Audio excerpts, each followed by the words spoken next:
Okay, as a refresher, this is the town of Winterhaven that you are currently in. Hold on one moment, I just got a message.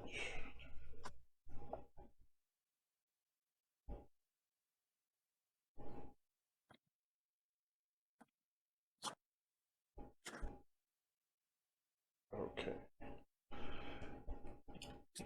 So, let's see. So yes, we are in Winterhaven. We left off with Krandor and Sir Emery. We're in the tower along with the bird, and everybody else had moved back outside around the wagon. Before we get into the actual role-playing aspect, I wanted to go over a few things since the last time. I believe I'm pretty much to the point where rules, as in general rules, will not be changing.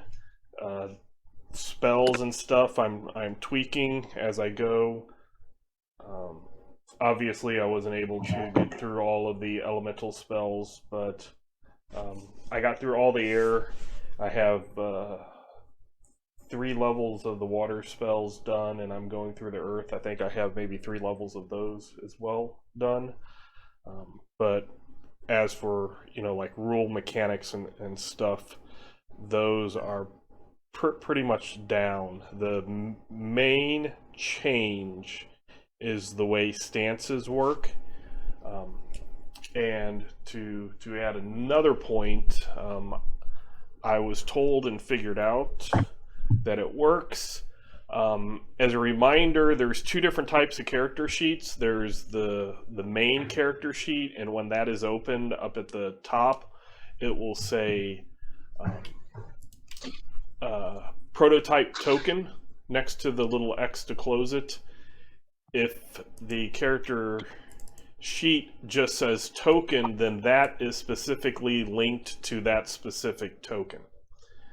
And if you double click your token, that will open the token character sheet.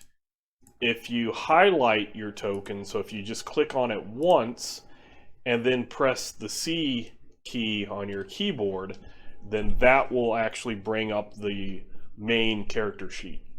Okay. So you don't have to go to the actors directory to pop that up like I talked about last time. So it's a little shortcut that you can do that to make things easier. So a double click on the token will bring up the token character sheet, which doesn't keep the information outside of that token. And then if you press C while the token is selected, so you select it first and then press C, that will bring up the actual main character sheet that will keep all the information. Where did you say where it says token on the character sheet by the close? Because when I double click my token and the character sheet comes up, yes, it doesn't say that. Yeah, it doesn't say. It doesn't say prototype or token on either sheet. Interesting. Let me... And actually, if I minimize my character sheet, and I double click on my token, it just pops open the one I have minimized. So what you're saying is Lehman's a liar. Well, what I'm That's saying what I heard is him say. Lehman has game master oversight, and us poor schlubs are just using what we got available. Look, it's Anthony's words, not mine. Let me come in here and check as a player. So I have my character sheets open but minimized. And if I click on a token, it just opens my minimized character sheet. Yep. Okay, so if I do that as a C... Oh, Interesting. So yeah, that is a... Well, if you hit C, it will bring up the correct character. Right. So basically, the moral of the story is we can't tell, so always open your character sheet the right way. Don't skip. Yeah. So let me...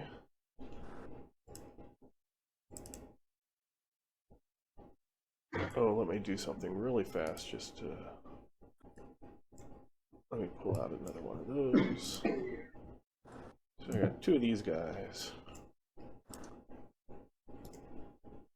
And...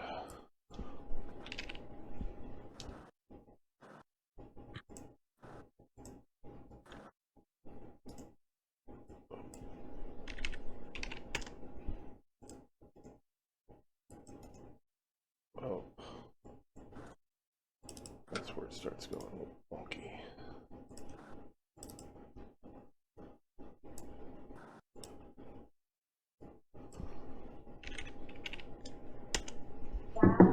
Sophia? That's not what I wanted.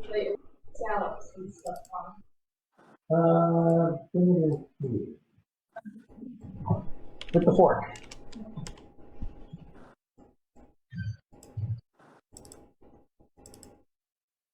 Maybe I will find him.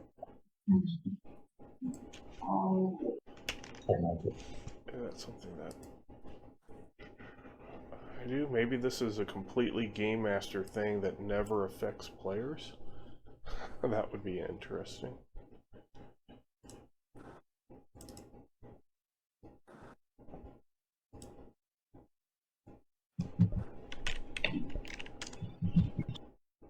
Oh, that's now taking... Okay, token. I don't know, that's just really weird and strange.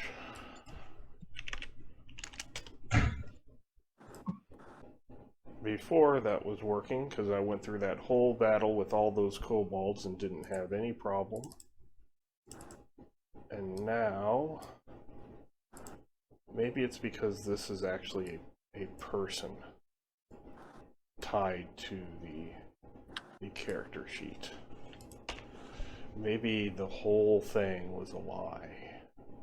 And only affects...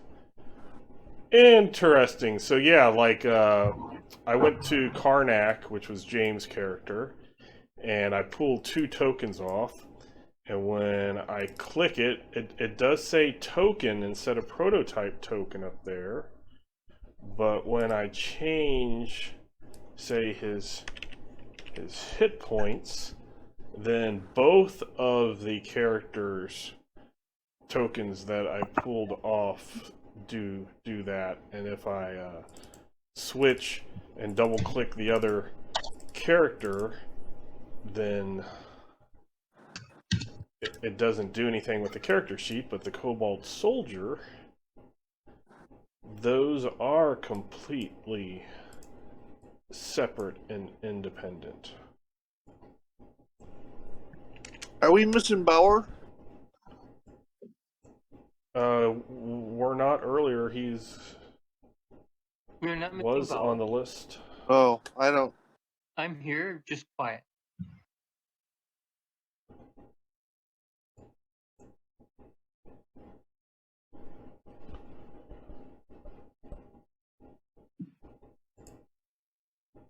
Okay, so just hit C and not double click, and then hopefully things work, but that was really strange.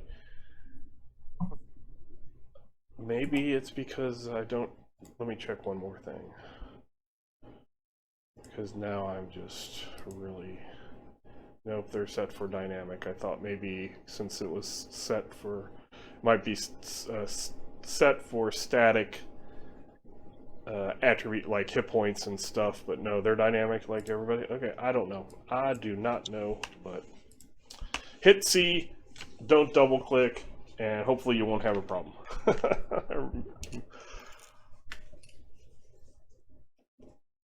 Actually, Chris, are you logged into Foundry? there is a... Oh. So there's a player list, and his doesn't have a letter in front of his name, and if I minimize my player list, his is the only name it removes. I am in Foundry, but I guess I'll redo it. Might have some type of disconnect between it. I see all the rest of you there. Man, it's weird. Like, I didn't see you in the list, but then I clicked the up arrow next to player, and it showed your name, but your dot is different. My stealth skill will be working. Your stealth skill? Okay, so yeah, just to see, and I don't know why that was gone. Maybe I'll actually do editing in this video, probably not, but and get rid of this part of confusion. But okay, so a few other things. Those of you who do have the sign language skills, sign language is like normal languages. They're specific for usually organizations in the world, not languages, you know, like Sylvan and Vale and things like that. But I did include what your sign language was for, if you have it. Those of you who have religious doctrine, those do need to be specified. It's more general than original Palladium is. Original Palladium, I believe you had to be very specific on the actual, like, either deity or pantheon.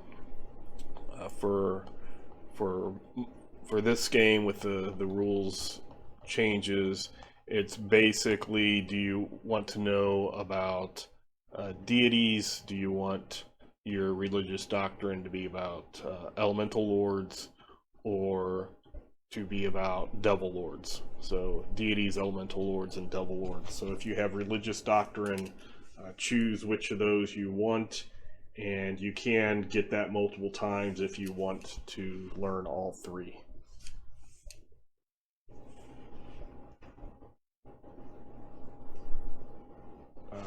The next thing is, I have changed, and I've warned about this a couple of times, but I didn't have it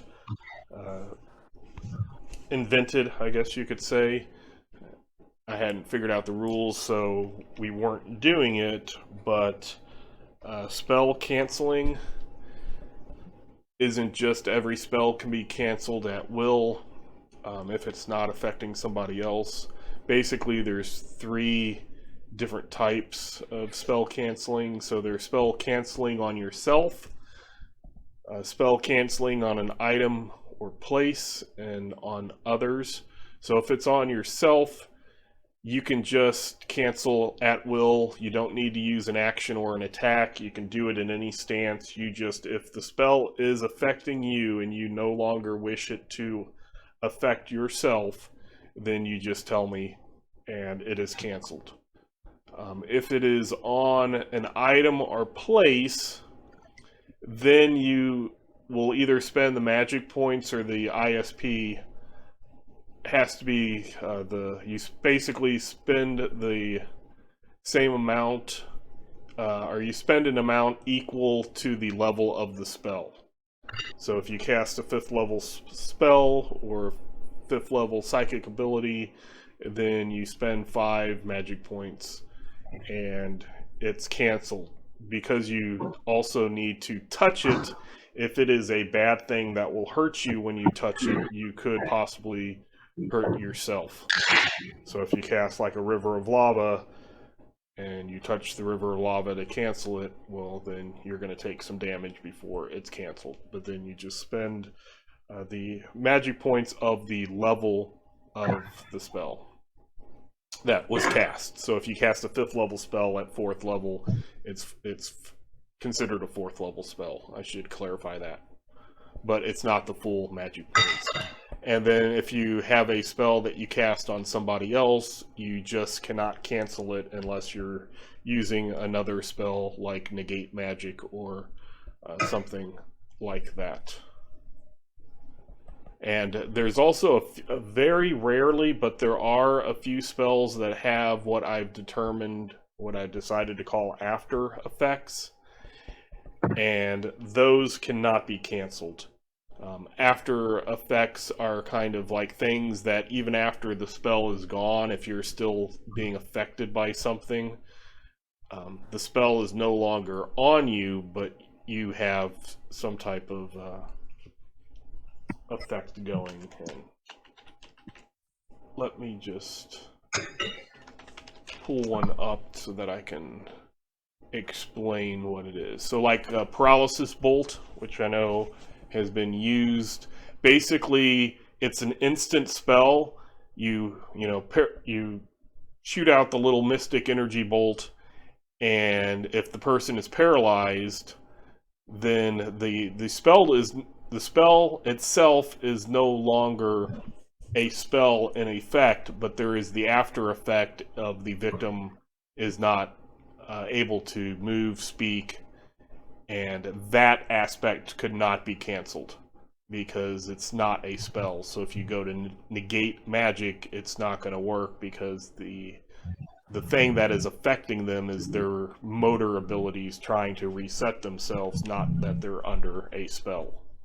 So does that make sense? And those will specifically have it in the spell description. There will be a thing saying after effect. So I'm sorry, on the middle one, my connection is a bit spotty today. We have somebody coming out to look at it on Wednesday, but you said that if you cast it on an item or a place, you have to touch it and then spend the same number of points you spent to cast it? No, you spend an amount of magic points or inner strength points, depending on what you used, equal to the level of the spell that you cast it at.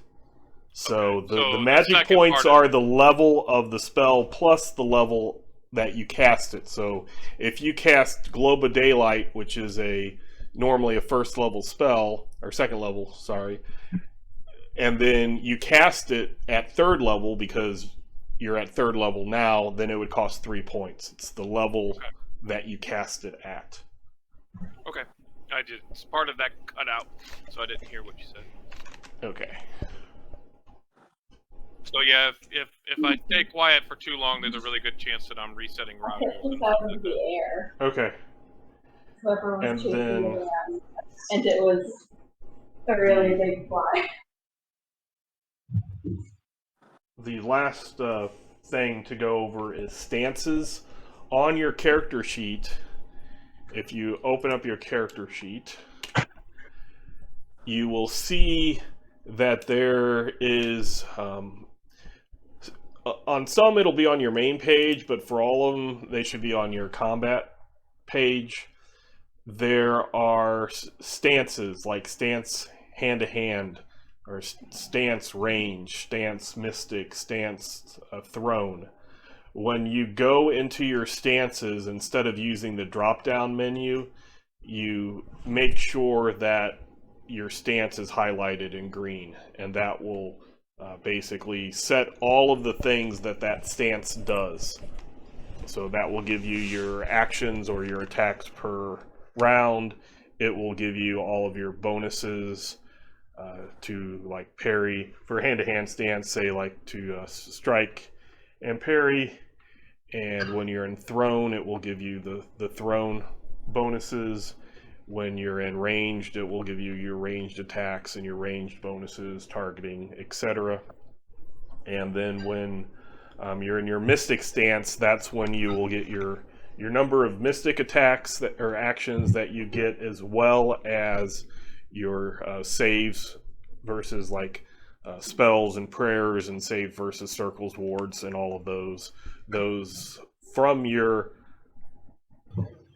occupation will only work when you're in that stance. So basically you're devoting that round to being in that kind of combat stance. Now there's kind of a way to look at it is magic, mystic stance, and hand-to-hand stance are little slower. They're more general type stances. So you can use one of those actions for a thrown or ranged attack, but you do not get your ranged or thrown stance bonuses. You would still get your weapon proficiency bonuses. If you have a high enough PP, you would get those bonuses, but you don't get your stance bonus. It's basically ranged and thrown stances are trying to get as many missiles out and at your enemy as quickly and accurately as possible. That's all you can do. Whereas with the hand-to-hand and mystic is adding more defensive type things to it as well. And they're more general, more well-rounded stances. But your attacks are based off of stance, and if you're not in a stance, they're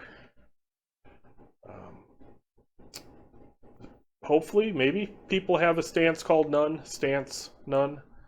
That will give you at least one.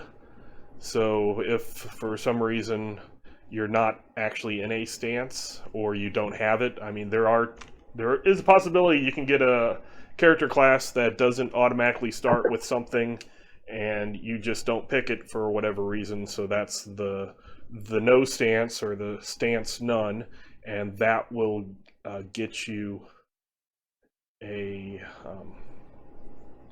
what do I want to say? That will get you at least one action. And while you're off in the world or in town doing whatever, you can go ahead and, you know, always choose to be in a stance as your adventurers, and you kind of are ready for things, so you can set one of those to be your general stance. So the stance thing is the biggest change, allowing magic to downgrade to a either an attack or a parry, a dodge, a throw, you know, to throw or shoot, and have hand-to-hand be able to throw or shoot as well. But you cannot do a spell or a prayer in hand-to-hand stance. You do have to go to mystic stance for that. Psychic ability still, you can be in any stance and use one psychic ability. If you get to a point where you could use two from the mystic stance, you will need to go into the mystic stance for that.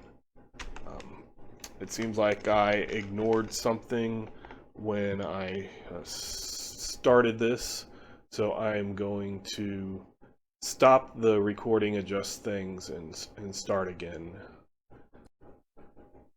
Okay. So things are working on. We're recording again. So sorry about that. I do have a question about the stances. Yes. Before you move on, so the only way to highlight the stance on the character sheet is to actually click on that stance. Like if I right-click and change the HMRT on the token, that does not correspond to the character sheet, correct? Correct. The token thing is just to let me know without having to open the character sheet. Okay. But yeah, that thing and your stance, there's no connection there at all. Okay, I just want to make sure about that. I tried it and it wasn't highlighting. I was like, am I doing something wrong? And at this point, the main thing is clicking on the character sheet. The little yellow symbol is more of notifying me and to show it up on the tracker. But the main thing is to highlight it in green. So yeah, good question. No, there is no link between the two. It is just the yellow symbol on the character token. That is just for informational purposes. The green highlight stance button on the character sheet, that is what will give you your attacks and all of your bonuses. Again, attribute bonuses and weapon proficiency and skill bonuses, those are always available. It's just the specific hand-to-hand or the different stance bonuses only work with those stances, but the other skills and attributes always work no matter what. I did notice that you can actually select multiple stances on the character sheet, it looks like. Yes, you only have one highlighted. Yeah. Yeah. Yeah, only make sure you only have one stance selected. The way that they're doing a transfer from the official Palladium character sheets, they even go so far as you have to select and deselect your weapons. So when you are using your large sword, you have to click large sword, weapon proficiency large sword when you're using it, and when you're not, you unclick it. But I have set at least that aspect up to be automatic and not needed.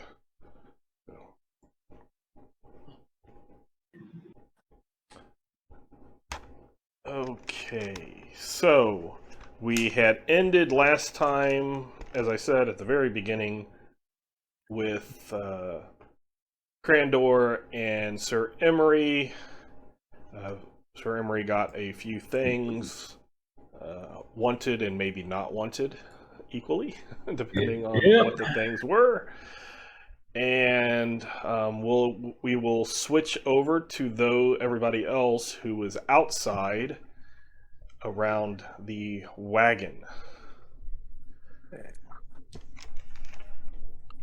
So Karnak, Iron Eye, as well as a couple other dwarfs were there. I believe Decimus was one of the first people to move out, and then other people moved out of the tower at various points. The other dwarf that had came over, he introduces himself as Rangrim Glintshield, and let's see. Interesting name. He looks.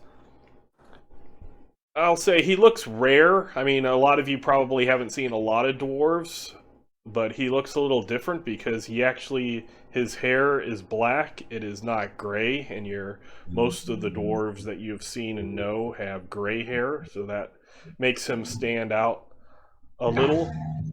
He introduces himself as Rangrim Glintson, son of Thorval, son of Thane Horvath of Clan Glintshield of the Iron Wall Mountains.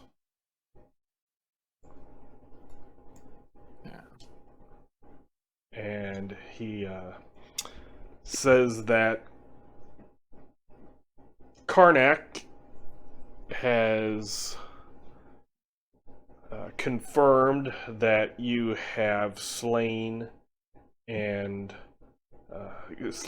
Raznor and cleared out Krazak Tor.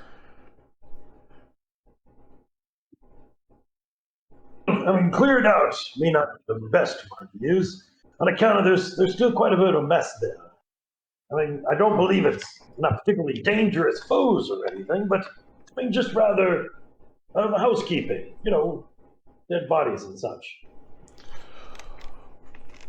Yes, I fully understand that we will need to clear out the bodies of Raznor's mercenaries, but we are up to that task. And their food. Certainly, I understand. Yes, the humongous pile of dead bodies was not us. Yeah, that was their food. Yes. Karnak has explained what has happened, or what happened. No, very good. Very good. Well, suppose our is this transaction complete then, I suppose? Well, we sort of have to go through what we have in the wagon. Oh, Right. yes.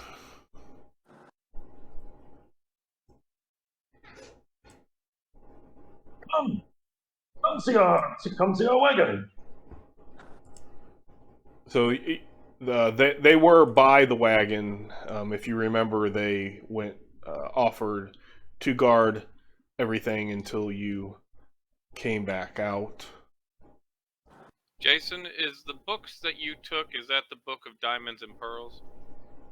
No, that's the book I took. That's the book you took. Yeah. Yes. I took like the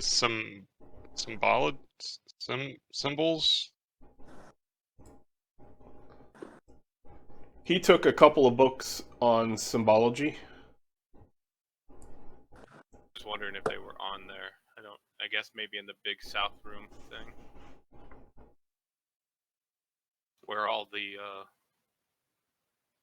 yeah, 2 large books filled with symbols and drawings.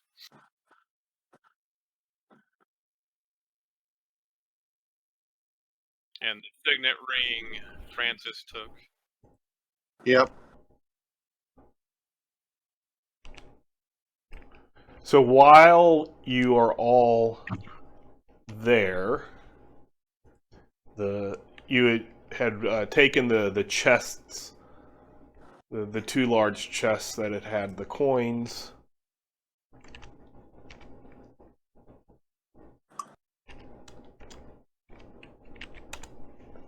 and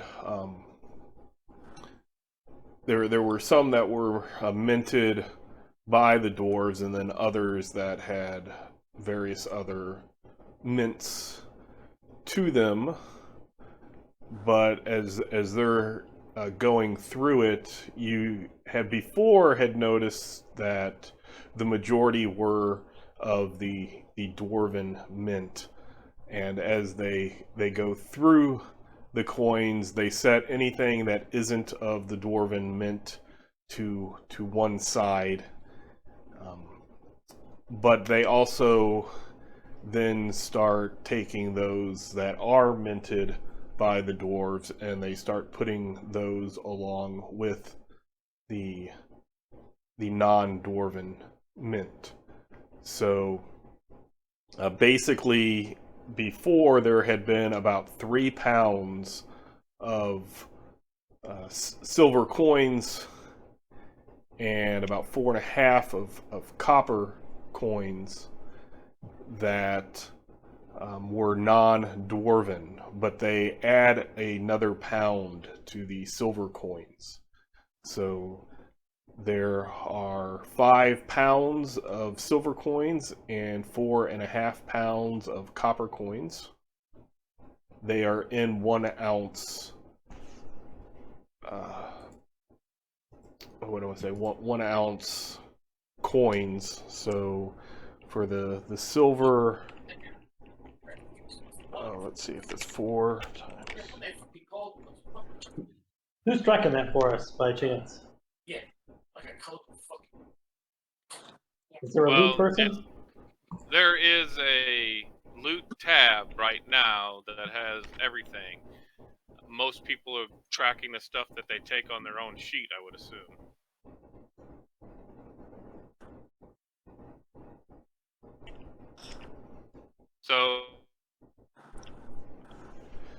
So you have like 64 silver coins. 5, so just checking. That are silver. And then... So that would add another 800 gold pieces value, basically? Correct. And then there is 72 copper coins. So the copper coins are each worth 1 solidus apiece, and each of the 64 silver coins is worth 50 solidi each.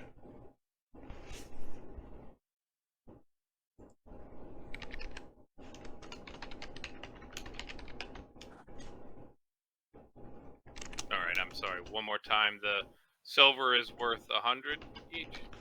50. Or 50. And the copper are worth what? 1. 1 gold piece.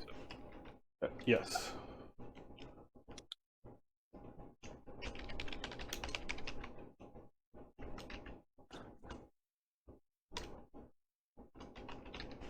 I put those in chat. Hopefully they are seeable by everybody.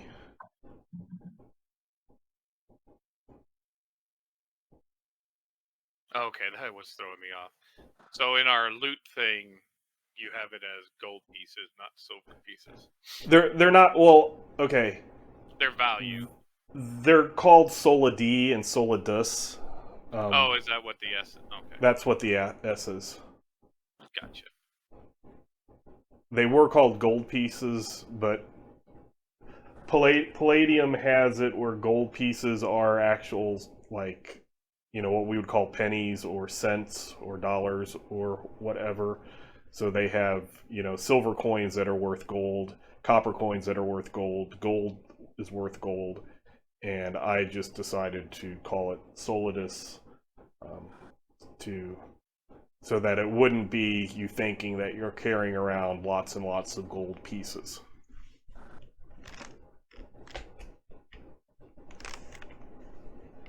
You're carrying, you know, the silver coins each being 50, you know, worth 50 is a lot better. You know, one of them at 50 is, you know, a few pounds of copper coins.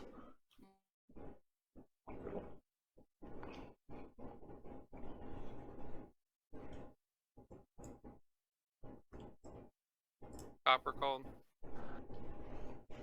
What was that? What are the copper coins called? All coins, no matter what the metal, are valued in solidi. It's just that a copper is 1 solidus and a silver is 50 solidi. So it's basically like a 50-cent piece and a penny. Copper is a penny, and a silver, an ounce of copper is a penny, and an ounce of silver is a 50-cent piece. And an ounce of gold is a $2 bill. Yep, and an ounce of platinum is a buck, is $1. Oh my god, I just lost all my notes. Did you select and then... Because of the lag and the stuff I'm experiencing, it popped. So which notes, which page of your notes did you lose?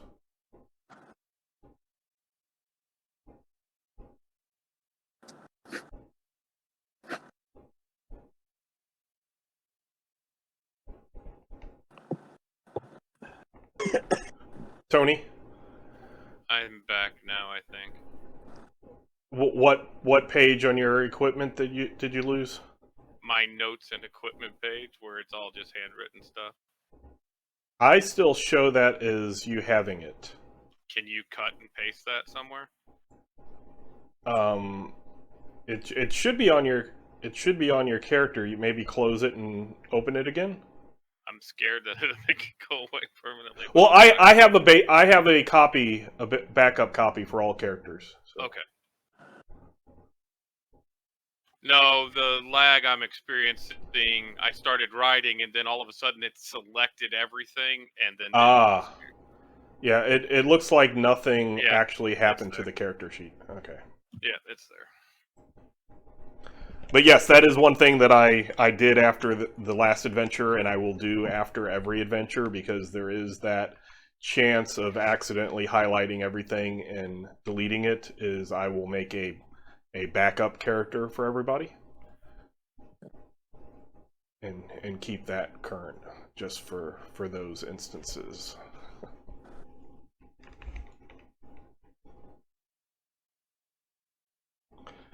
So yeah, basically they gave you about 800 solidi worth, in addition to what was kind of promised you. Out of pure money, we each get 8 silver solidi, and we each get 9 copper solid. I'm gonna write that down somewhere. And there's a reason we're splitting it up right now? Well, the dwarves are taking... We don't have to, if you don't want to. It's just the numbers fit. Yeah, the dwarves just made, the piles of theirs and yours, and Rangrim explains, since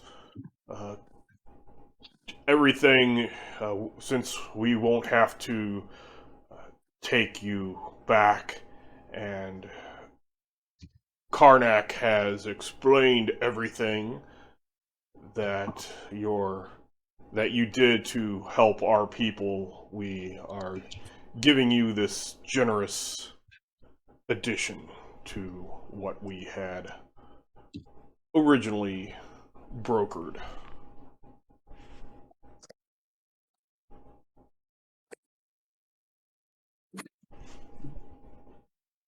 I heard 8 silver. How many copper each was it, Anthony? Well, mathematically, it's 8 and 9 copper. It's 8 silver and 9 copper. But Decimus is asking if there's a reason that we're splitting it now. I don't have a reason that we are.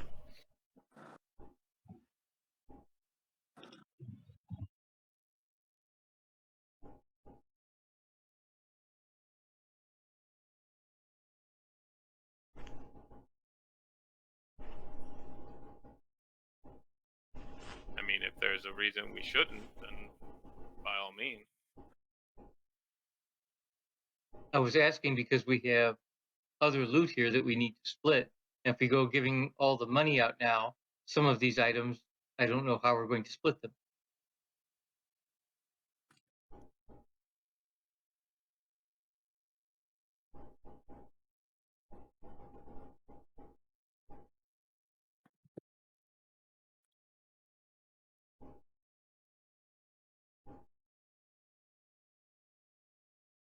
Well, true.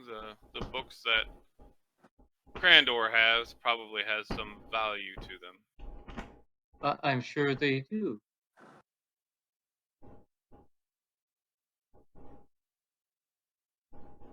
I know we gave Cassius something that was value less, so there was no reason not to give it to him.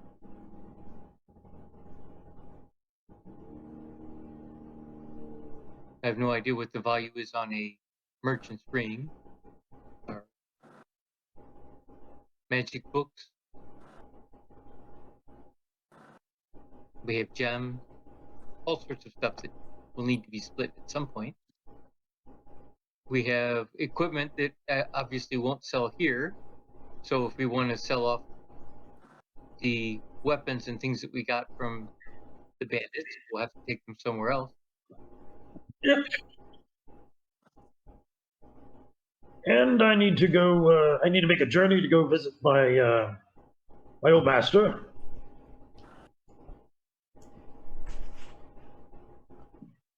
Where's your old master? Oh, and don't let us not forget anything in the tower that we decide to take with us too. True on that. If there's no heir to the Wizard of the Tower, then there's much loot inside. Yep.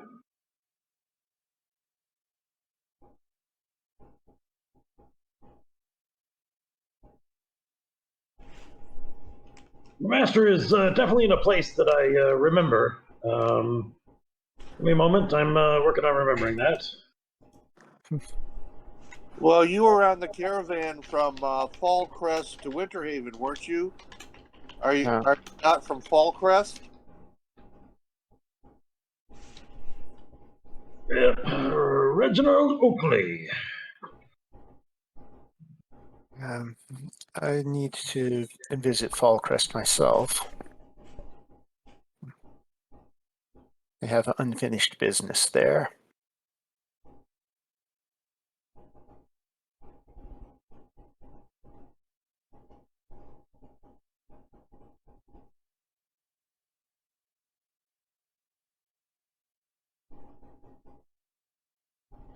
speaking of business, while you are Yep, all waiting for Fallcrest. the wizard to figure out what is going on, Krandor, I need to visit a tavern. I shall be back shortly. Farewell, I shall miss you.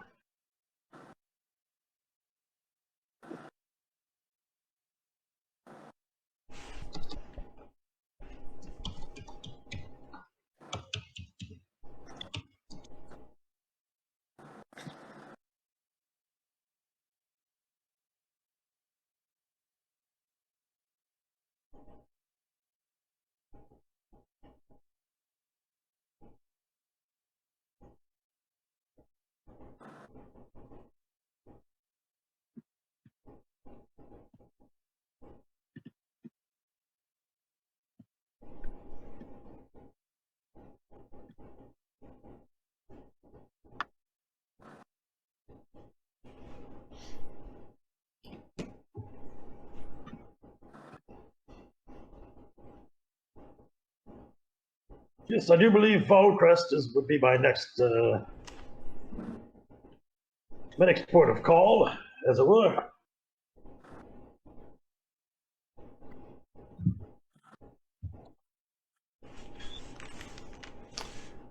I believe I heard somebody say they would also like to go. I would wish to accompany you. Where we going? I'll go. I like going places. My new friends, well, now you're old, my old friends. We've been friends for a while.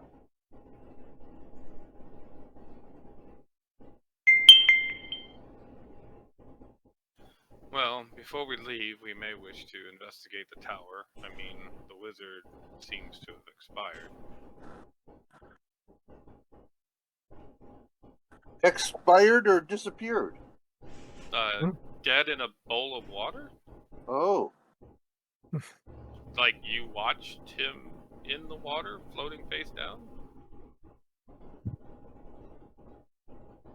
We all saw that.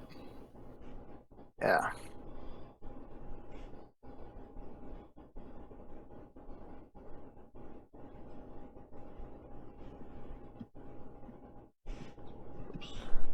I believe he had a knife buried in him.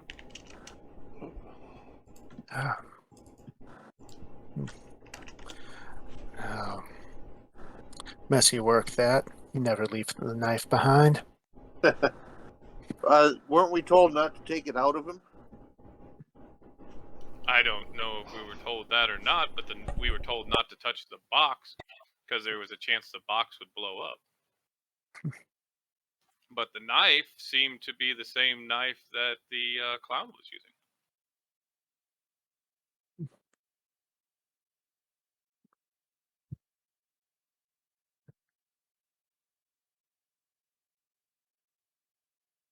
Hold on one moment. I'm trying to figure out something.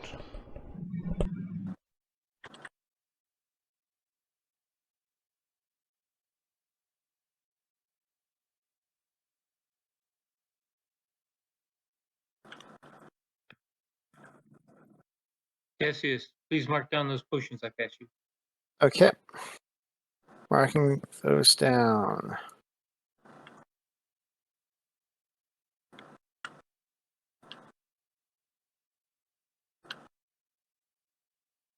Okay. Yep. So noted.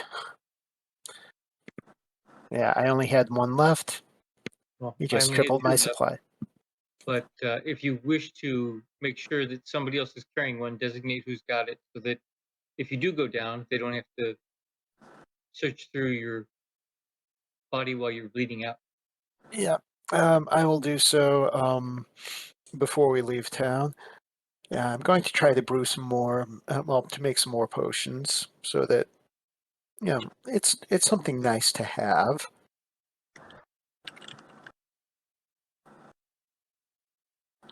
And I'll actually see if I can't possibly make it more potent, since having a little more healing for myself might be useful.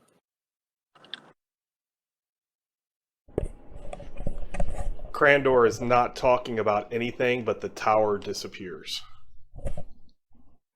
Okay. Well, I suppose that decides that.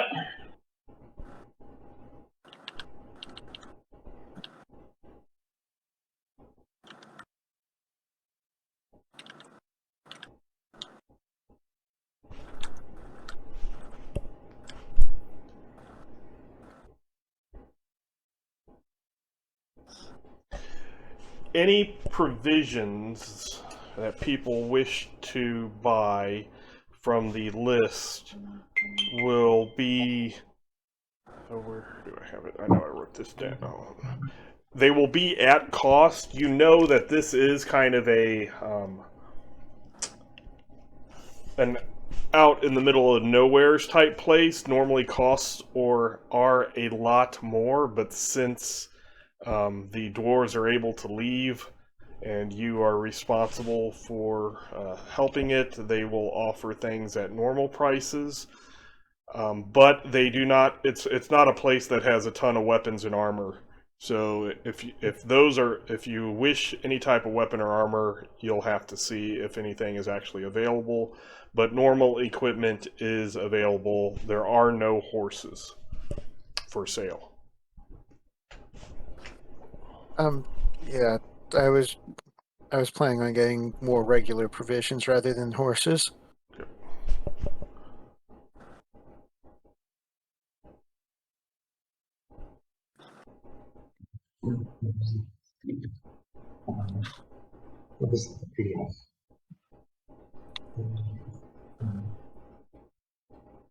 Is there any other kind of draft animal that would pull the cart? Not here.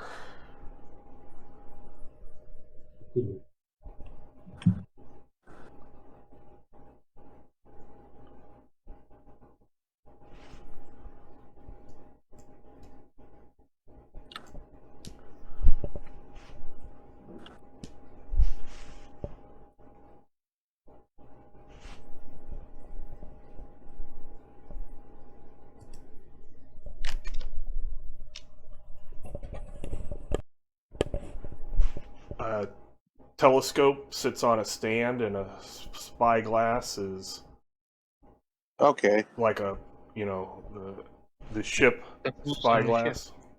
Right. Okay. The Spyglass. little expanding, the... Yeah.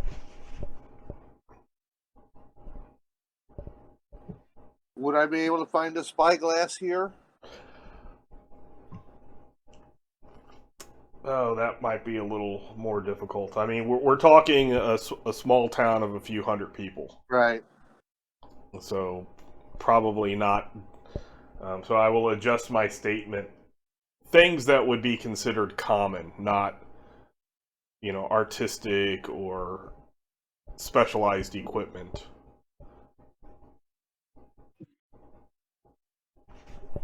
How about a small shield?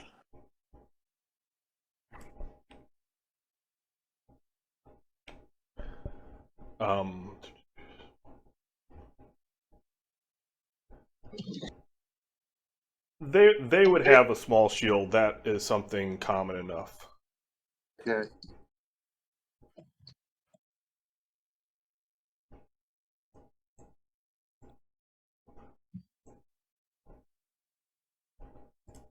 And the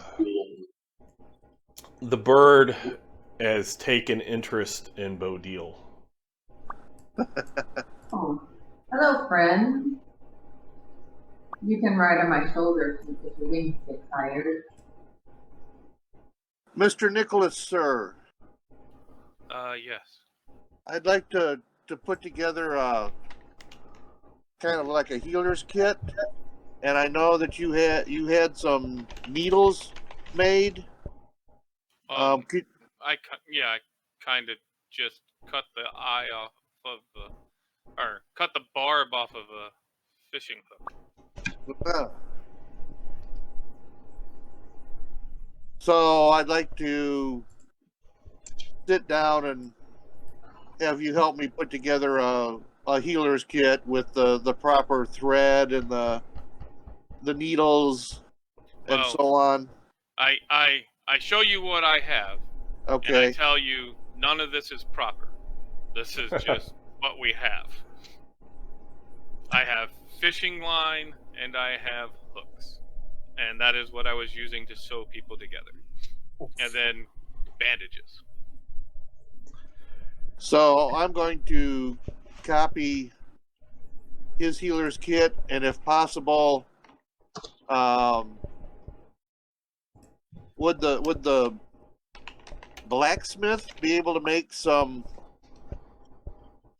better needles or better hooks or whatever?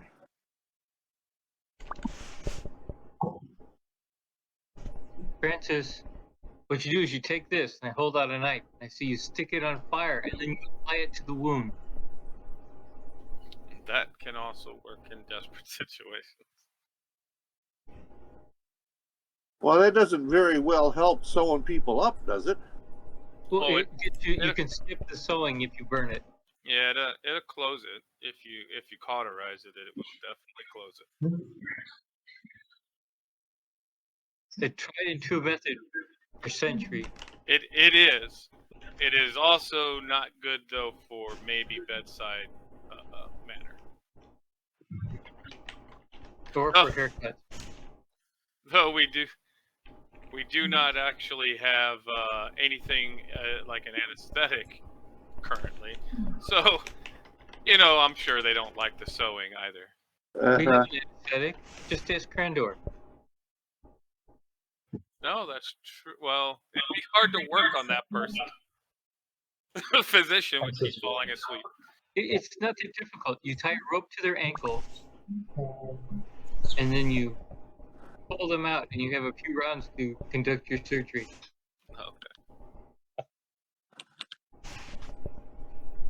Okay. Now, does anybody know how long it will take us to travel from Winterhaven to Crest?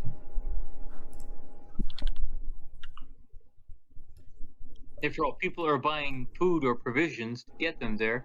How many days worth will they need?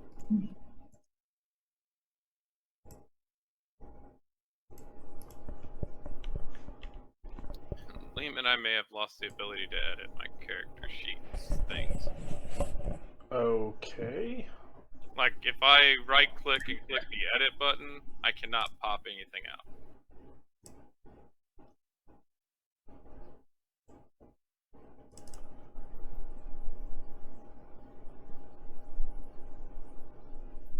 If you right-click and what? You know how it pops up edit?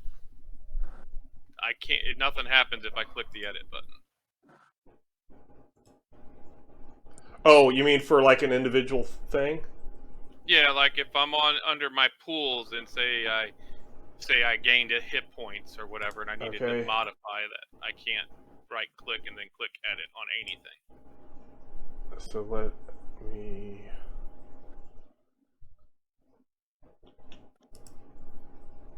What has you as the owner? Yeah, I don't. Maybe I need to Try dragging and dropping your token from the characters thing. That might be it. The token instead of the name. Or the name. Just drag and drop from the actors directory.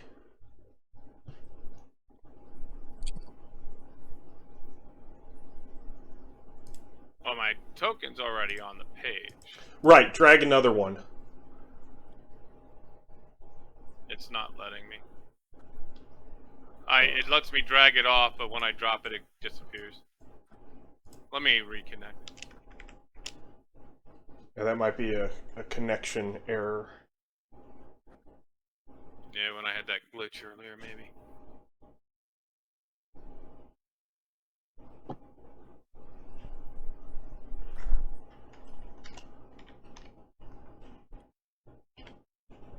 Oh, actually, my tokens weren't showing in the character thing either. They were empty pages.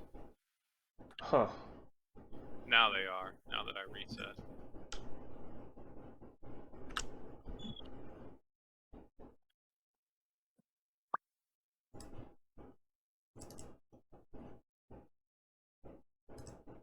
Yeah, now it's working.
So the towers disappeared, Okay. so we need to shop and prepare for a journey if we're going to travel.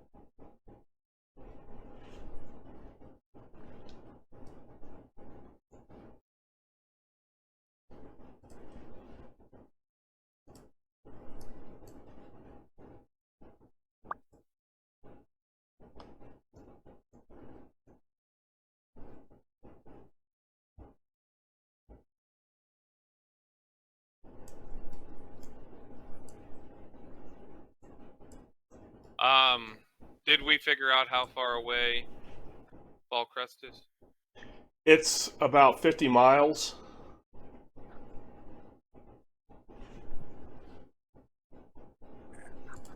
And we travel how far in a day by foot? Probably around,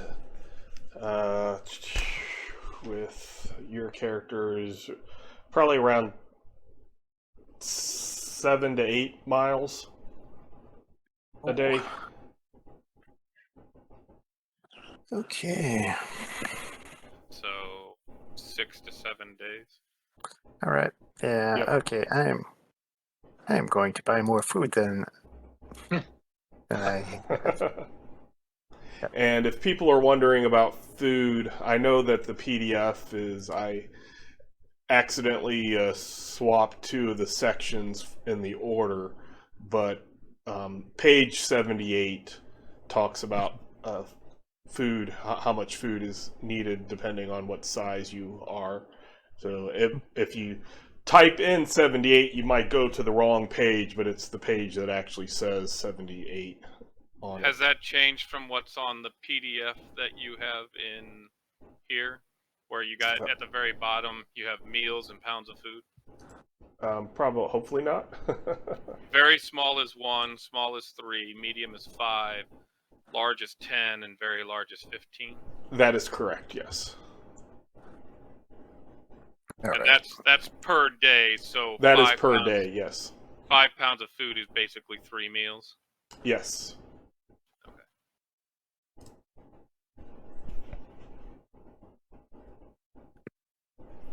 Oh God.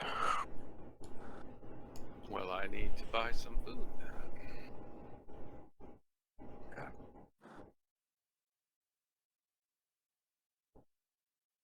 And since I would say about half of you actually came from Fallcrest, there is a Fallcrest journal note. Okay.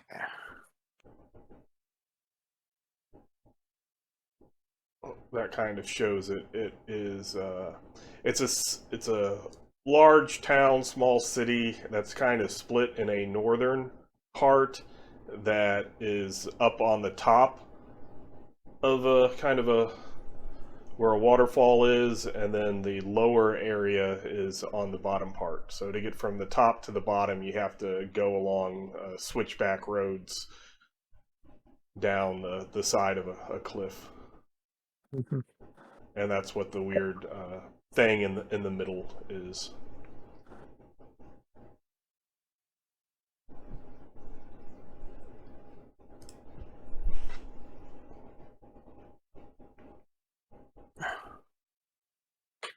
Yeah.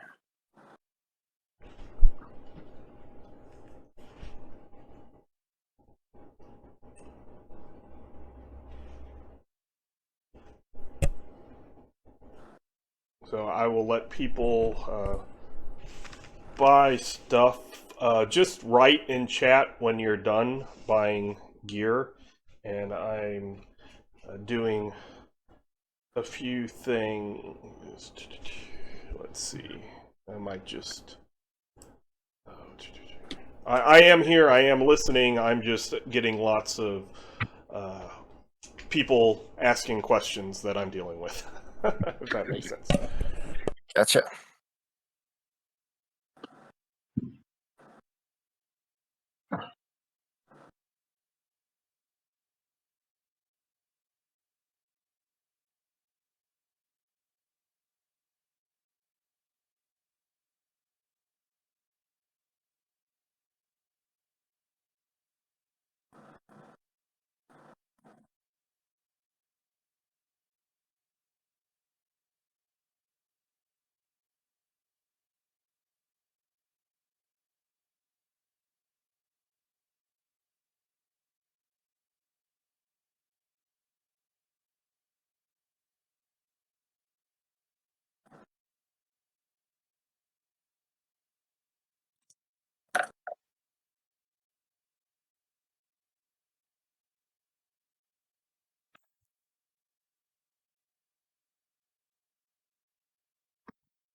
The tower reappears.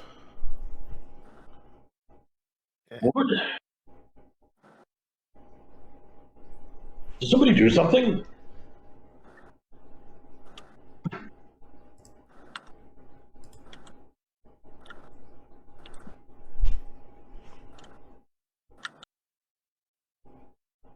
Rather peculiar, don't you think? Very. Wonder if the wizard's alive after all. Yeah, perhaps. Perhaps it's, perhaps it doesn't need both eyes.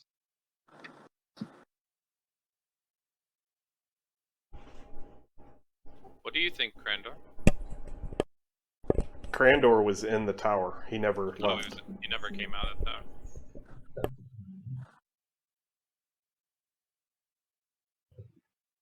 Perhaps the wizard sacrificed Krandor to be born again.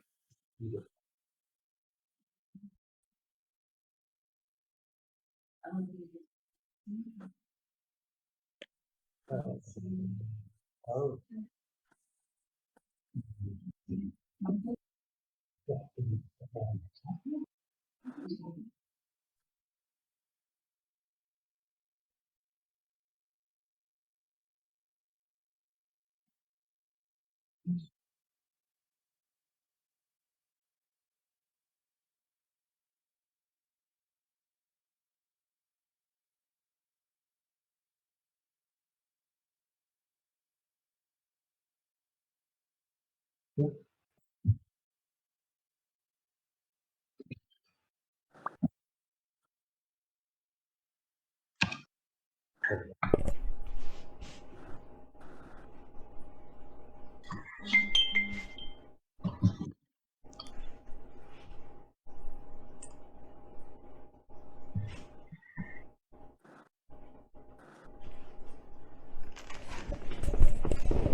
Well, if the tower reappears, I would actually...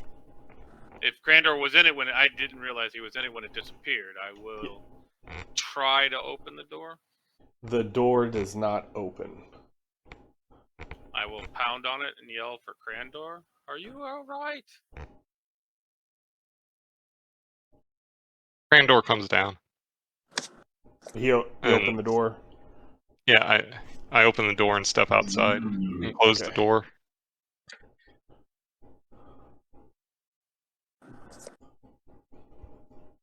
So, what happened?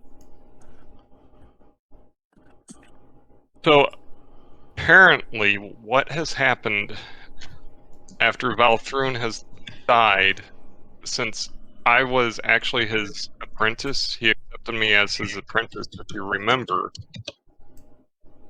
then the tower has now been relinquished to me, apparently.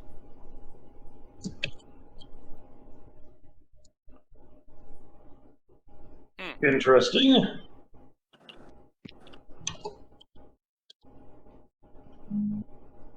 So now I feel that it's my duty to secure the tower as much as I can until the person that wrote the note that was on the door comes for me. Who wrote the note? A friend. That doesn't tell us a whole lot. Oh, no, it doesn't.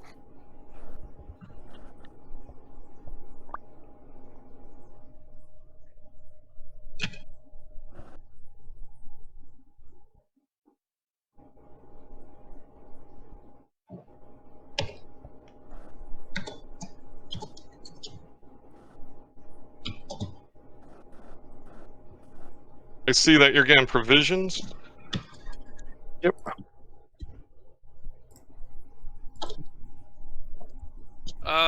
Yeah, it seems like the next stop people wish to go to is Fallcrest, and you're quite adept at dodging questions, sir. Yeah. Exactly. How am I adept at dodging questions? Like that. Because you don't answer a question with a suitable answer. I believe I answered your question. Well, to believe that you answered our question. You did answer it with the word friend, but your master was murdered. The only clue we may have to that is the note that was on that door. So are we to assume your master was murdered because of your friend? That I don't know. You all know how he was. You were all there when he died. It was yes, I know how he's killed. Nobody saw it though, and we He's killed by a scary clown person. I have no clue how he died. Right. Other than he died with a dagger in his face. And we know the dagger belonged to the clown, but no, I don't. I said that. That was revealed. Decimus might have left at that time, but Sir Emery definitely noticed it, and I believe he said something about it. Yeah, I think everybody else was present when I left. So whatever you all found out happened while I was out of the building. What? But that doesn't tell me that the scary clown guy isn't the guy that left the note. It's not. That would not be considered my friend. How do we know who your friends are? You're very... I just told you that was not my friend. Yes, but how do we know who your friends are?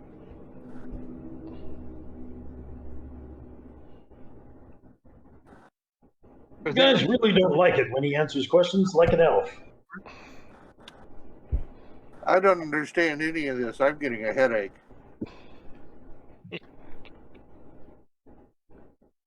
Sounds like regular old elf talk to me.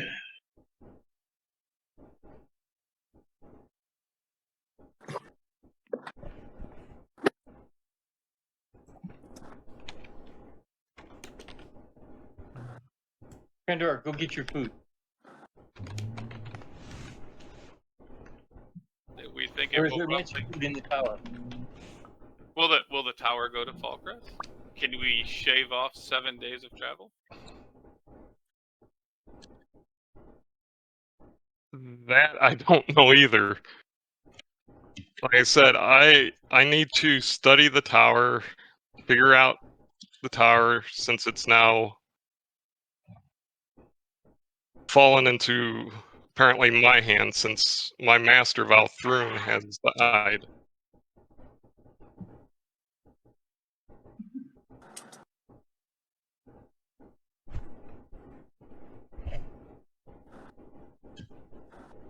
So does that mean that you're staying and not going?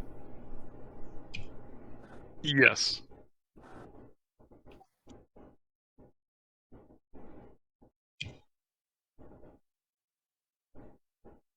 I see. I must stay here, unfortunately. Well, I mean, it was a mission of sorts that has come to a conclusion. I can see where people might want to go off and start their own things. I mean, I had all full intentions of coming back and buying a herd of sheep and starting up my sheep herding again, but Jas has called to me, so I must travel and spread his word. Not only that, but there are no more sheep here, so you might need to find them at Fallcrest. Well, yeah, I'll have to go somewhere to buy sheep if I were going to do that too. But, mail order, I could have possibly done that. I don't, No, that's for brides, not for sheep. It could be the same depending. It does get lonely and cold, so, we don't question.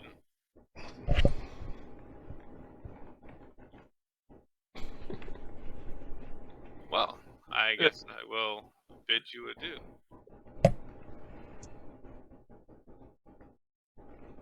If you would like, after you head to... Where were you going? Some people mentioned Fallcrest. I can only hope it is a larger city than here. It is, and that is actually where I grew up, is Fallcrest.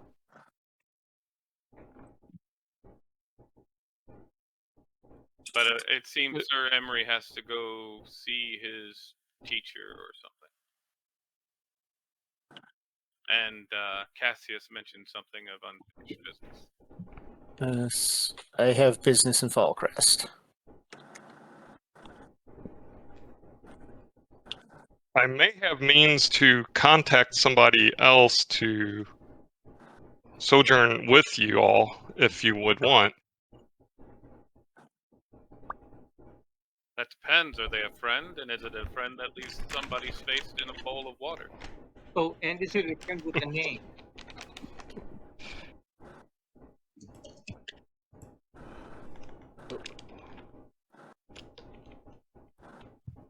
I'm not hearing an answer.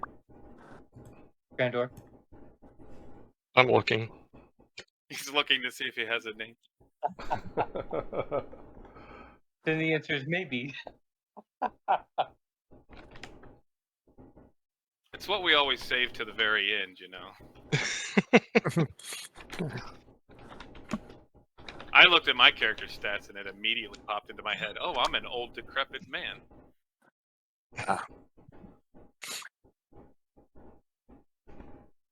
It is currently August 31st. It's after it's actually sun is setting as people were buying stuff, so it would be still some light, but the sun is down currently. On Halloween? August. Oh, If August. I said October, I'm sorry. August 31st. You said August. I had October on the brain, I think, because my family's been texting me all day about trunk or treating. Ah, okay. I was like, I thought I said August, but I've listened to these recordings after we played, and I'm like, I have no idea when that was said. I do not recollect saying that, or I don't remember somebody else saying that. It's really strange. So, we will have this cart that will take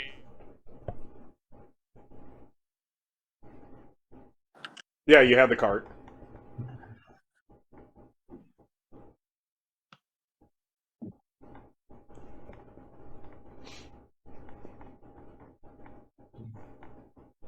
Can you hear me now?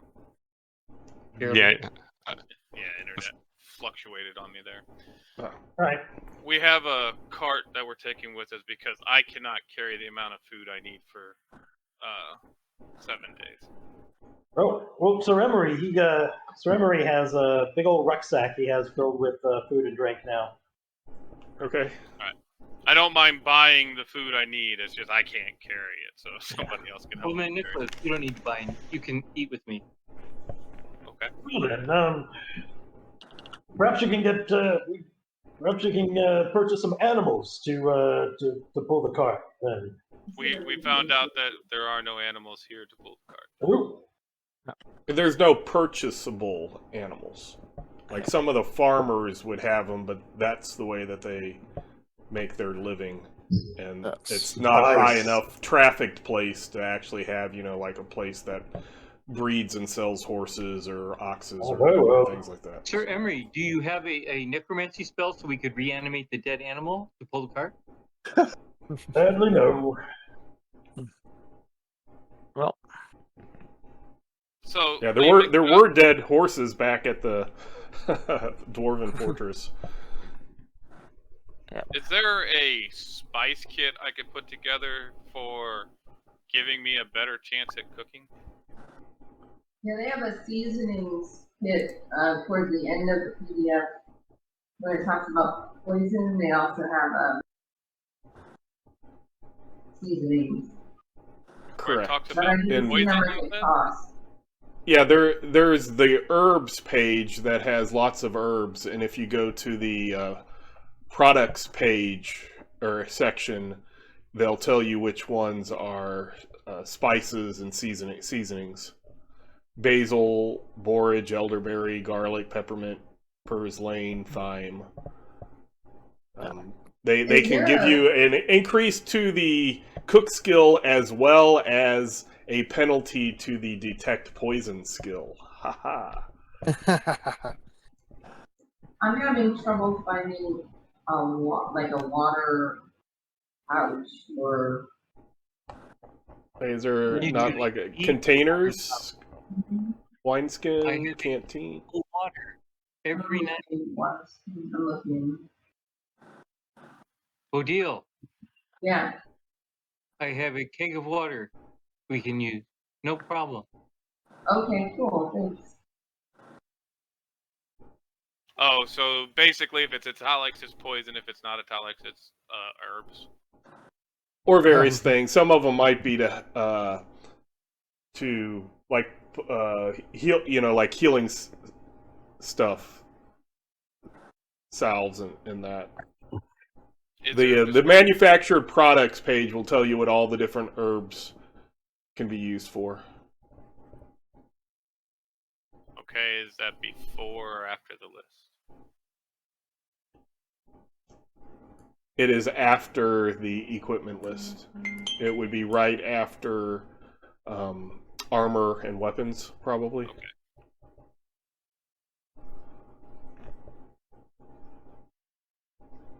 I found it. Okay.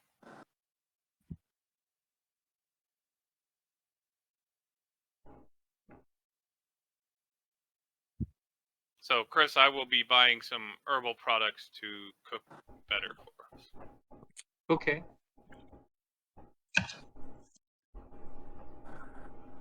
Yeah, starting on page. Let's see. Herbal products would be 82. Yeah, I found it. I just flipping.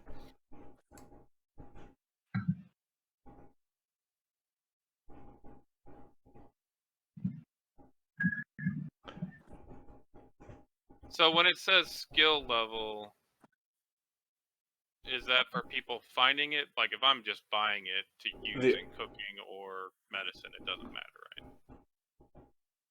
Correct. Up at the top right-hand corner in all the tabs, one of those tabs is called Items Directory. that's where any weapons would be. So it's a green folder, and you expand that, hand to hand, expand that, go down to the shield, small shield, expand that, and then you'll want to grab the T for if you want to throw it, the P for the parry, and the H for using it in hand to hand. And when they pop up after you place it on the character sheet, if there's a place for damage, you're medium, so change the S, which means size die, to a 6. Sorry, you lost me. So you drag and drop it onto your character sheet. You'll want one that says H, the P, and the T. No, where do I find it again? Items directory. Okay. Where is that?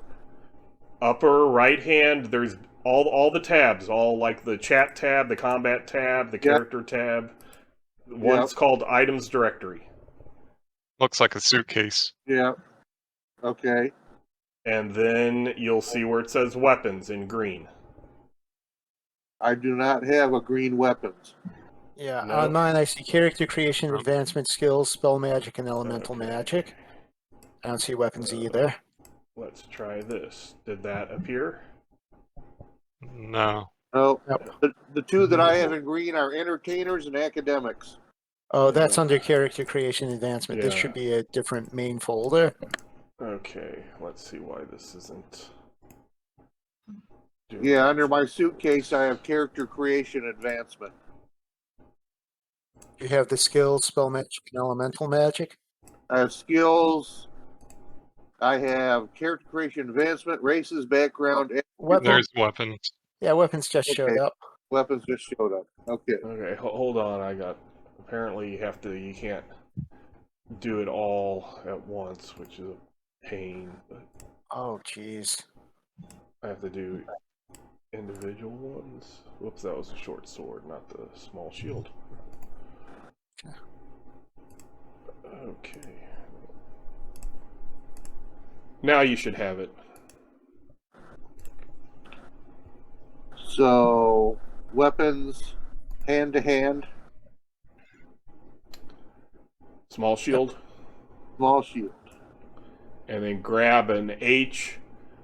Whichever one you bought, grab the one that has the H in front. Grab the P, that's for your parry, and the T for the throne. Drag and drop it onto the character sheet. When you should get a little pop-up. When the pop-up happens, change the S in the damage formula to a 6. So,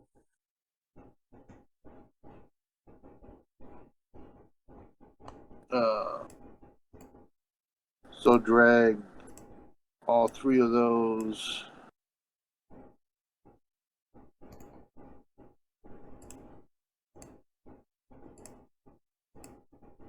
Okay, see if I can find them now.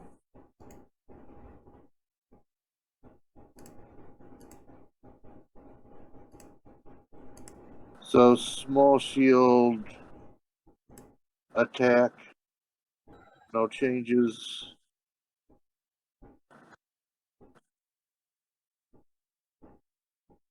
If you open it up, there should be, it says damage. You change the S to a 6. Okay. Like if it says 1ds plus 2, you just change it to 1d6 plus 2. Okay.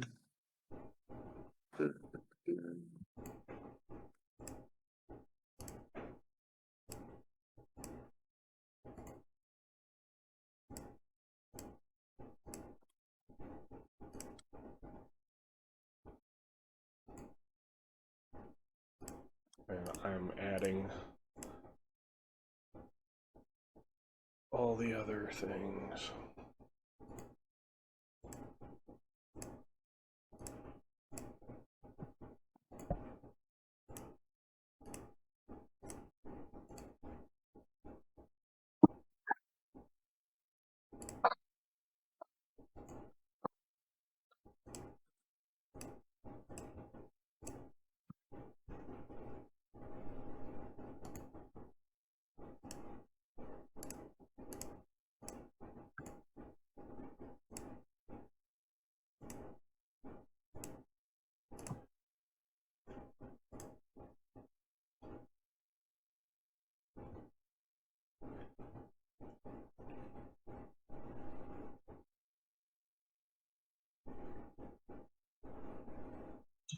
And I somehow skipped one, so now I have to go through and figure out.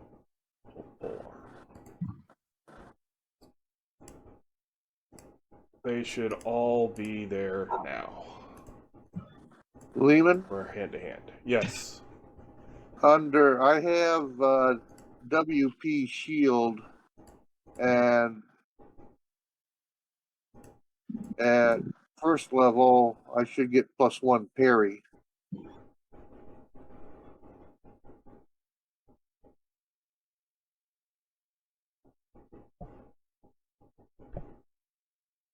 It will automatically add. You don't have to worry about. If you click the parry in chat, if you want to test it, then it should show you the +1.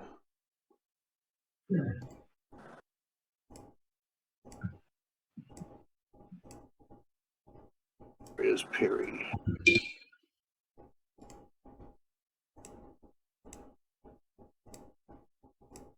So what would I click to parry? Under defenses, that weapon should be listed under parry. There should be a T thing.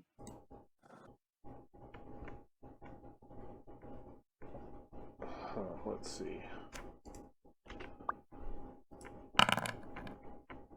Yeah. Better.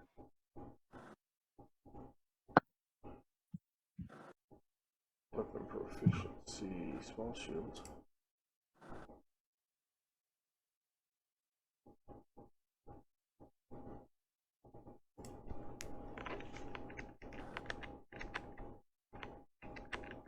Okay, I see what happened. There was an extra space, so try it again.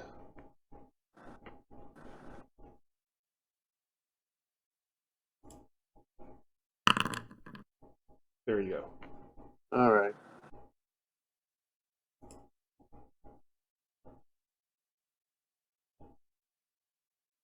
Let me correct that in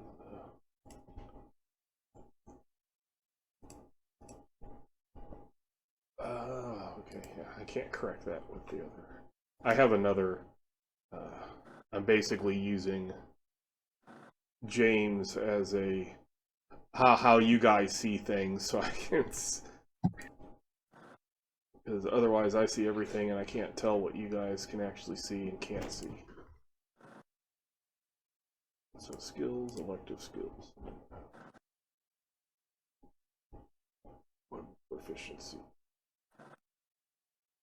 Small shield. And there was a dumb little space in there. Okay. So I'm currently adding the ranged weapons to the to be able to get dragged and dropped.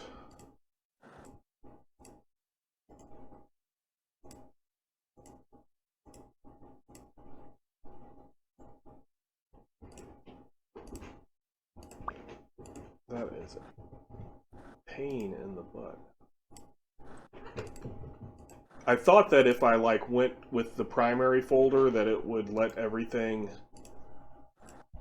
do, but I have to go to the farthest folder down. Oh, wow. So if there's 3 folders, I have to go to that 3rd folder to give permission.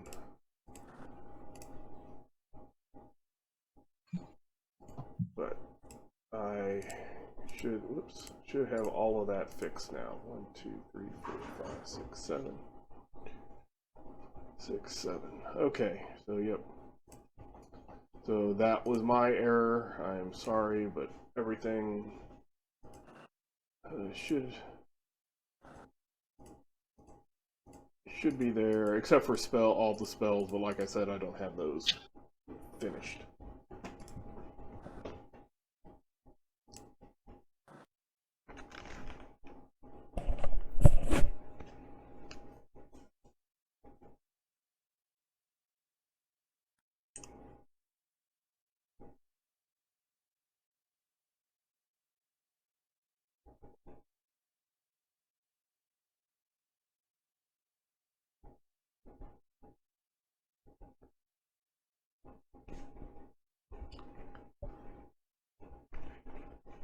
So, Lehman, Yes. is the cost in the book for seasonings the same? That's per level. So if I got like a level 3 one, it would be 15% to my cook skill, and it would cost 3 times as much.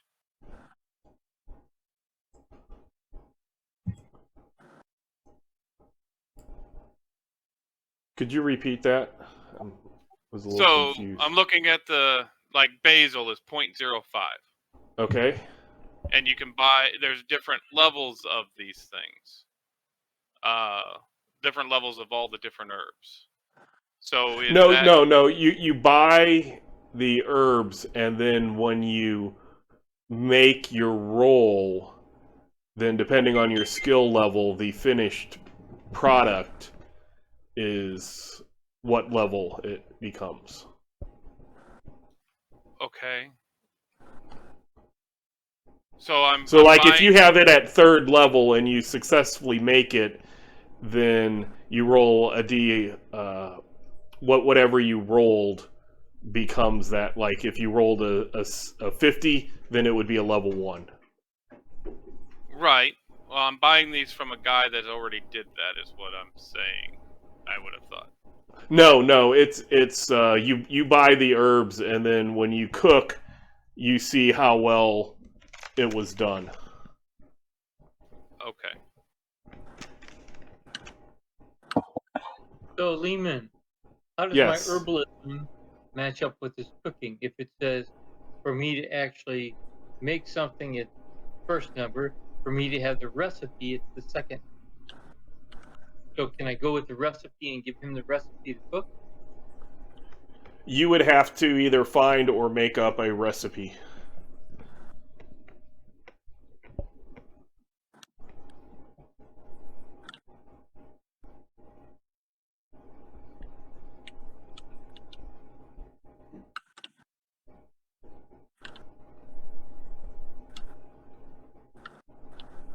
And that would either be finding a chef or cook or somebody to get a recipe from, or to spend time learning and spend downtime, experimenting with herbs and stuff to figure out some good combinations.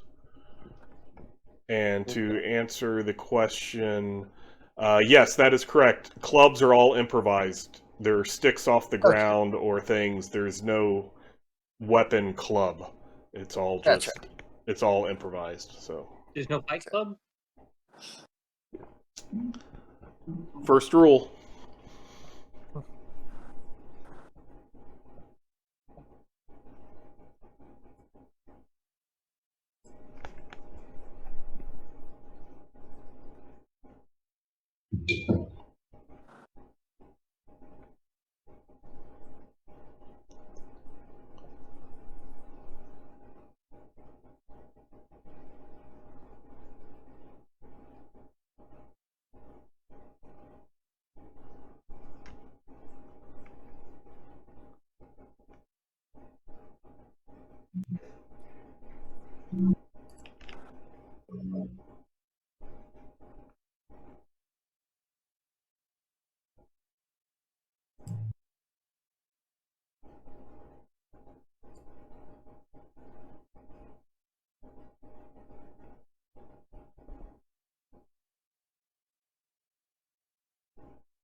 Folks, you're still here, right?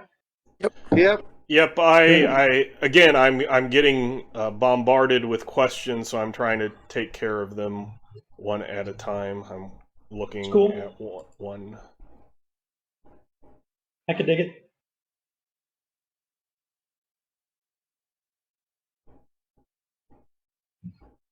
Perks.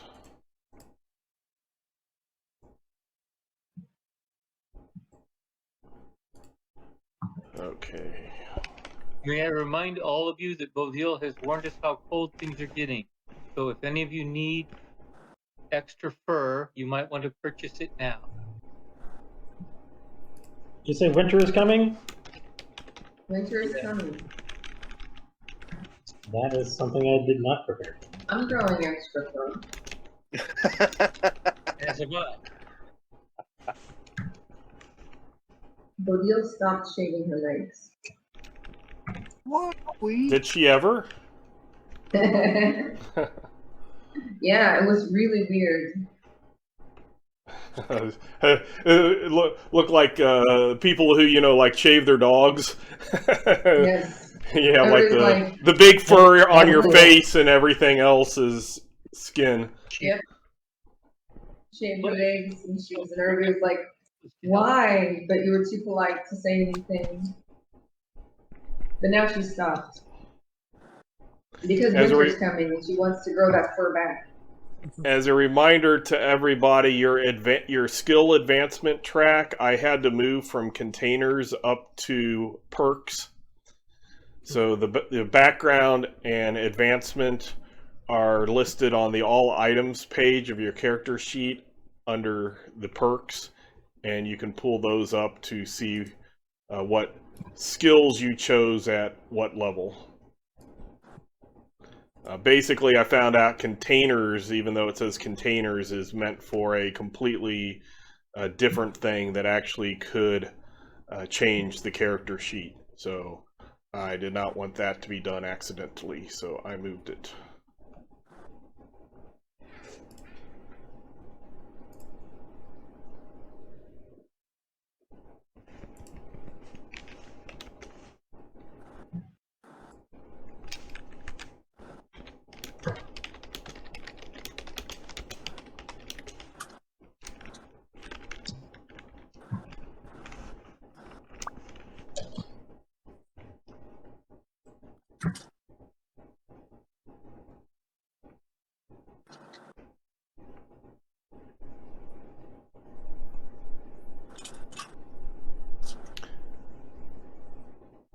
So, was there a name for the friend?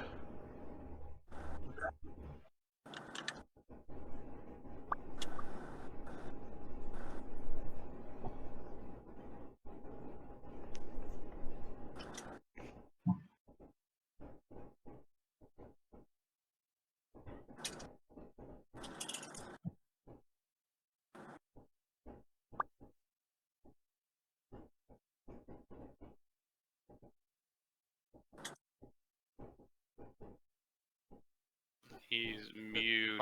At the tower, or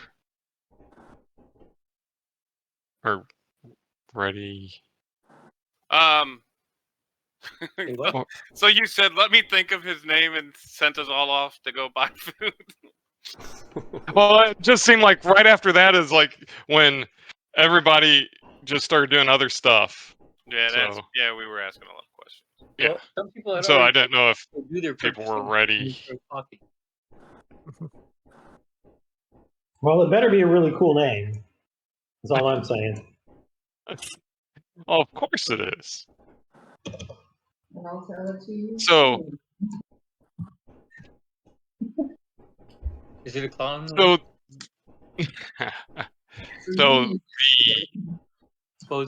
the person that I would summon for you, his name is Gonzdor. Sounds like an ogre. Sounds like an evil clown kind of name. An ogre clown. Yeah. Clown's not my friends.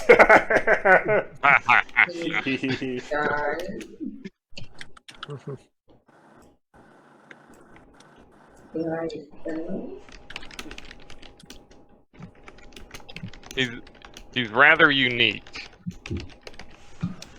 I would have to say that makes you peas in a pod. He is much more interesting than I am.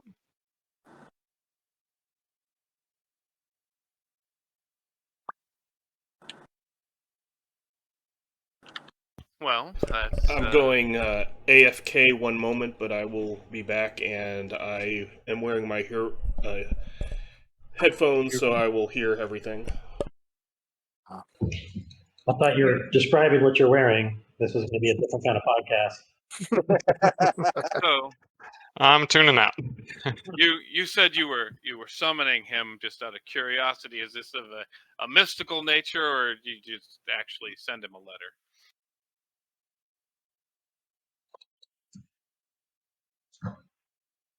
That's a good question. Out of character, I'm not sure how this would play out. You sent him a letter. You sent him a letter before you left because you already knew your master was going to be dead because you were working with your friend, so you were arranged to the whole thing from the beginning. That's what it sounds like to me. That's a very complicated plot that I could not think of. Oh, okay. So how will he be able to help us? Is it he? I don't know if Gonzdor is a male or female. He. It's a he. And how can sounds he right. help us? Similar, I want to say similar to Krandor, and like with some spells. Wait, you refer to yourself as Krandor now? Do what? You refer to yourself as Krandor? No. All great wizards speak of themselves in the third person. No, this was OC. Yeah. Oh, okay. If you're I see.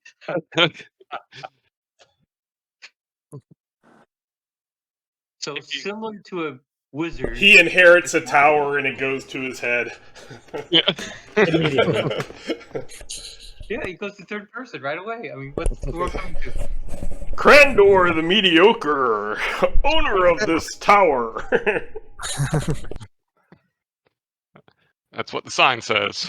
Yep, it is now the Tower of Badassness. Yeah. Gonzdor? Krandor, they're standing in the right place at the right time to inherit the tower. So, Krandor, what does door mean?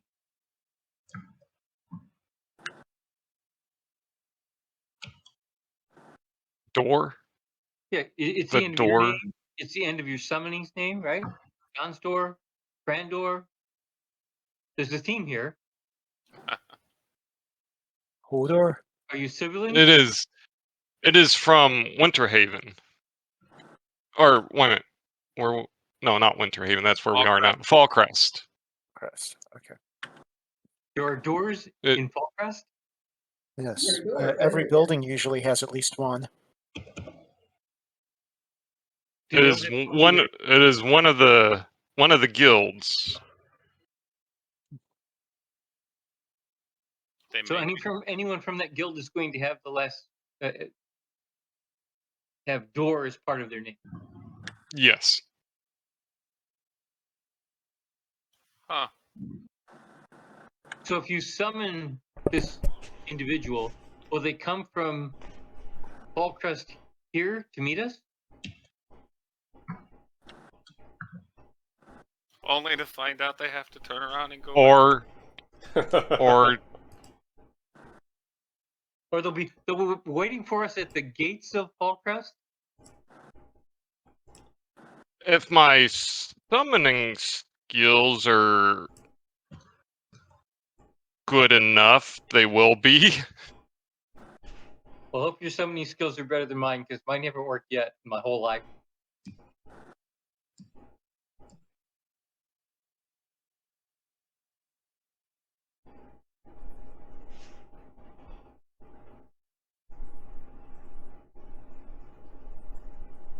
If you wish, I will summon Gonzdor. By all means, another door in our party is at least there to alleviate boredom. Yes, another target is always welcome.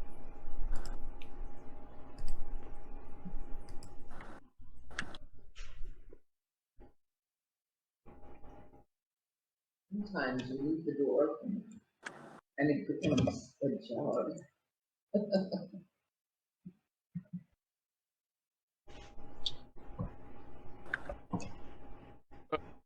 Those seem like wise words, madam.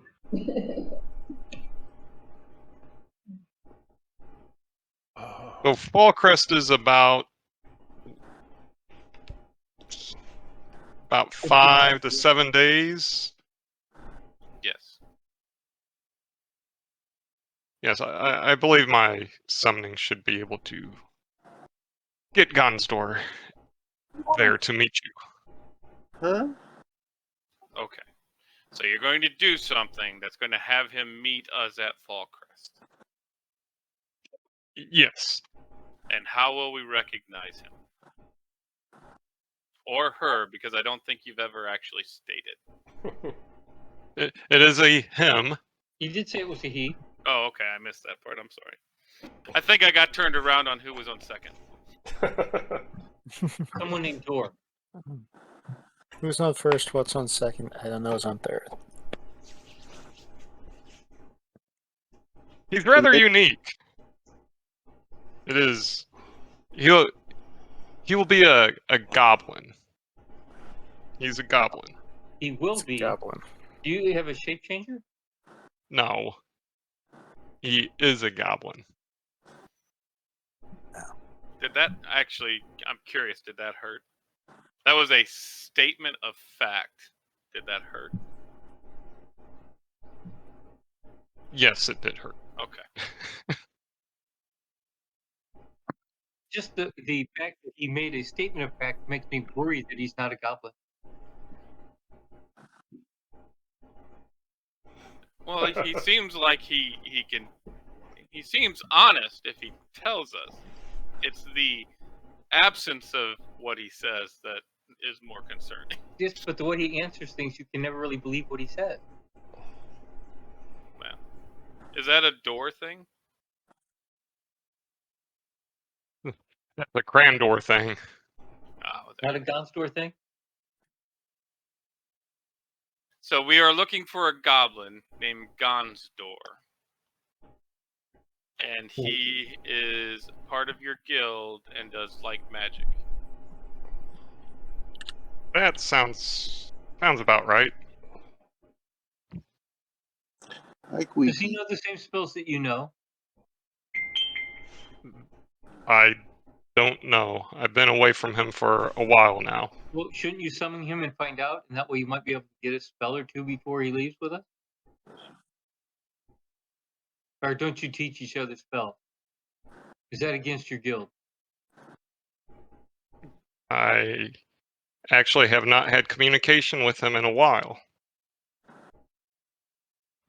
So he might not even be strange anymore. He might not be what? Strange anymore. Possibly not. But he's a strange sort of feller. Well, he was. Can't wait to meet him. So, I'm kind of certain that it's going to be redirected, but so what guild is that the doors are from? The Dor Guild. It's a guild. Right. Guilds are a group of people that have gathered together to do something for some purpose. The Guild of Many Doors.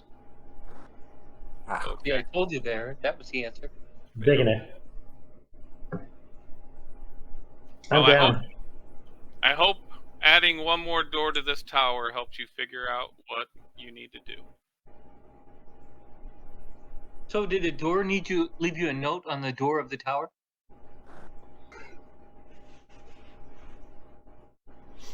That was somebody else. Was it a window? Well, yeah, but you said there were many doors. I didn't say it was Don's door. I just asked if a door left a note on a door. No. Okay.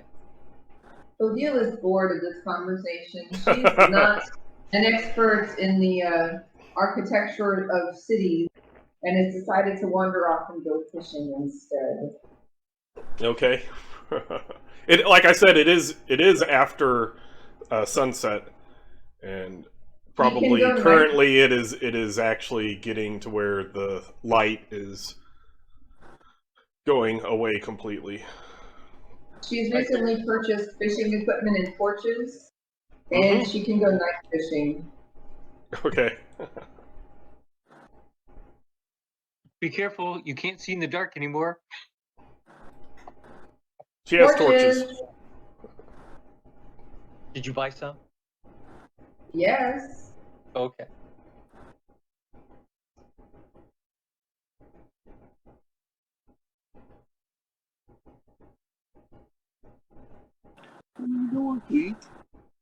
Huh?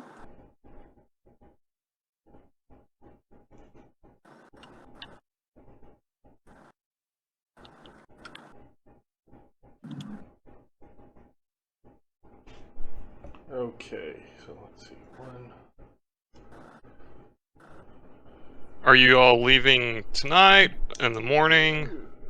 Probably first thing in the morning. I would prefer night, not to travel by night. If you want to spend the night in the tower. Have you taken care of the corpse? Why, yes. Be happy to. Take care of the corpse? Yeah, you're. Yeah, Sir Emery, if you could help me take care of the corpse. He's quite Carry the heavy. thing out? Do we just toss him out in the front yard, I suppose? Well, the troll is looking a bit hungry. Maybe you could deal with it. No, we need a proper funeral. Maybe a funeral pyre for Valthrun. There is a cemetery quite near the town. Do we burn him or bury him? Well, He was bury a him. witch, after all. He was a wizard. He did not float. Well, you can put him in water and find out if that's true or false. Yeah, he might float now. He had sunk in the bowl.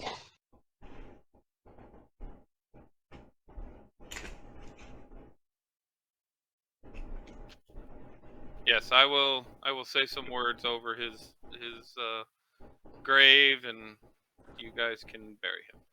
Okay. Let's bury the poor man. He's not a poor man. Give you a freaking tower filled with magic. That's why he's poor. He gave it away. Gave it up. Yep. So, Sir Emery, be happy to help, dig a grave and say a few words. Okay. With As a man of the god. Your strength, we can dig graves. and it only being medium size needed, you are able to dig out a good grave and bury Valthrun. I'm gonna put a copper piece over each of his eyes. Okay. Yeah. Wonders why there's some money on this guy's eyes. Oh, look at that! Extra money!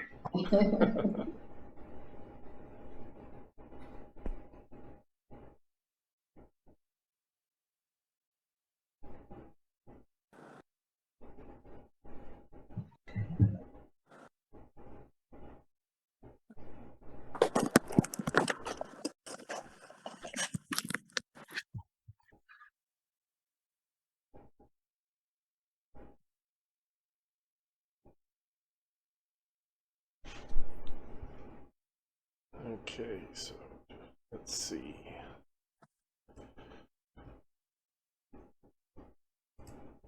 I guess I could just do this.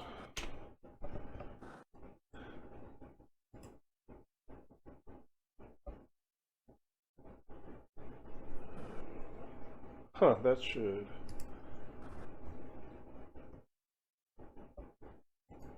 Huh.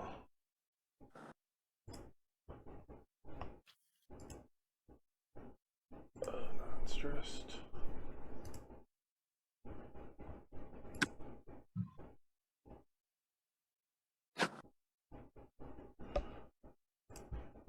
I'm gonna do non-stressed, and why?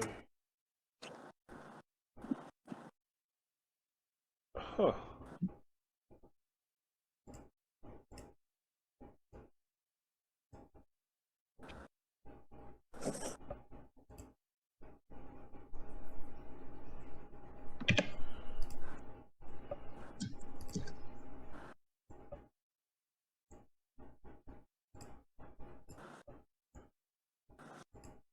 It looks like I didn't add some things, so hold on one moment.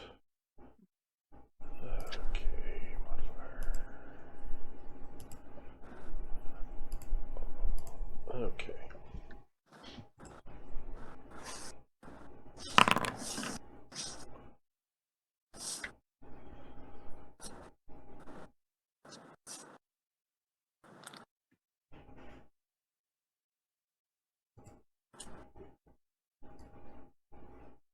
Okay, and then what did I say that page was?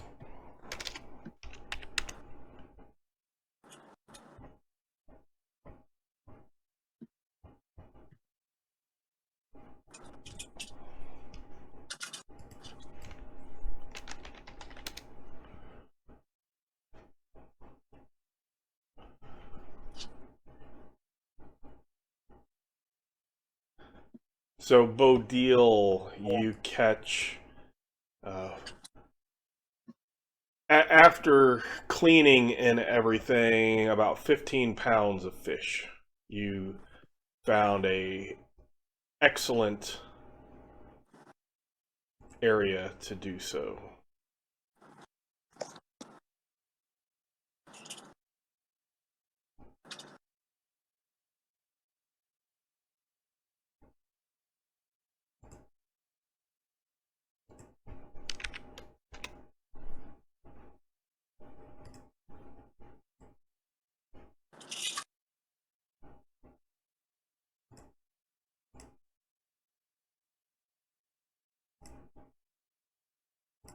Did Jenny get that?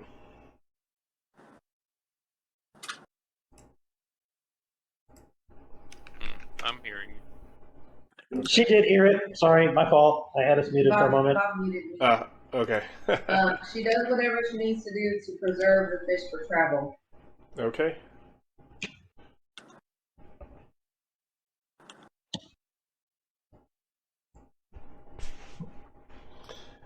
And then you, those of you who wished to sleep in the tower can. Yeah, I'll sleep in the tower. I mean, I just have a rickety old hut. And it is September 1st. And when... Okay. You wake up to a very cold chill. And there is about an inch of snow outside. Yep. Extra bird. You know what? I do recall somebody saying the winter was coming. I think that person was right.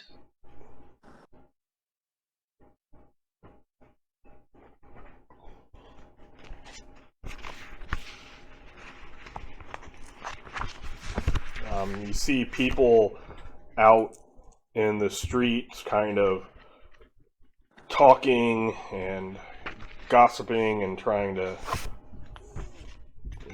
figure out what's going on, worried. You hear people in loud, hushed tones say, There must be beloved around. There must be beloved around. I don't understand what else could cause this.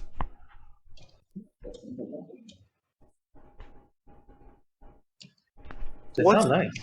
What's beloved?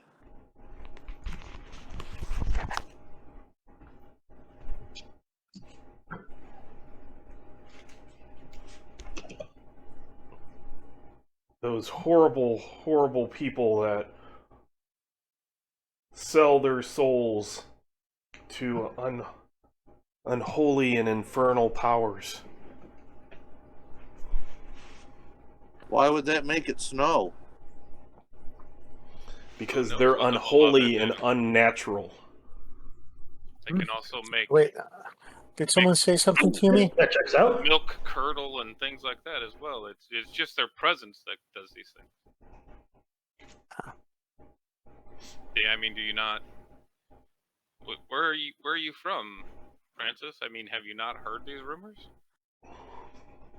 I'm from Frallcrest. I haven't really heard this. I've heard of witches and demons, but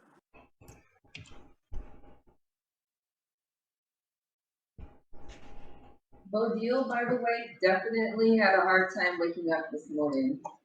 She slept outside, under the stars, and she definitely like. I like it. Yeah. You are super good at games. She was like, yeah, she just looks sleepy. She keeps yawning. Most of the time when people are talking, she looks like she might be dozing.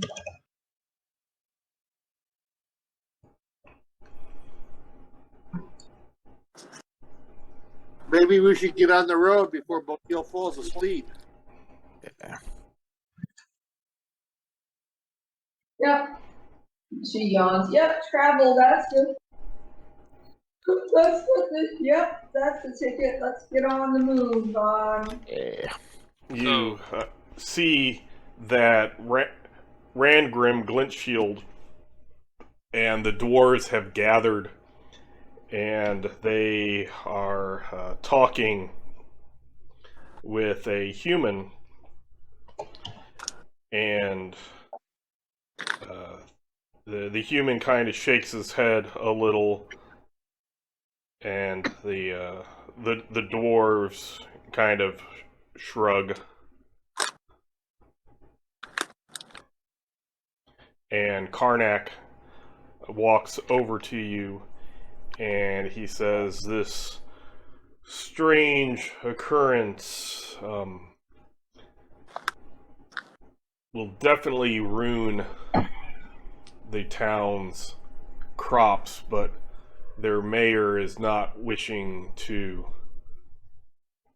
have the town folks leave, but we've offered them sanctuary in Krazak Tor. The Raznor's people had not found the hidden stores, so we offered that if they wish to come, that we will be able to provide for them."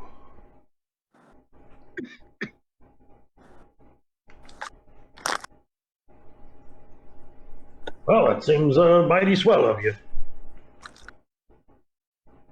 But Might we as will well. be heading back to Krazak Tor.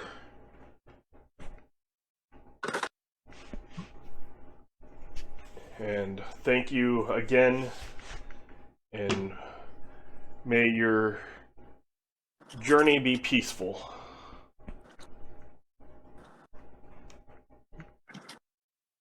And yours as well, sir. Very good.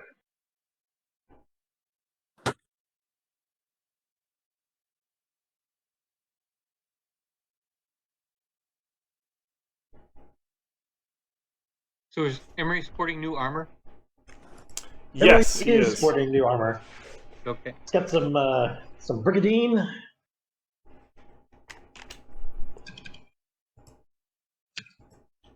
Some lovely brigadine.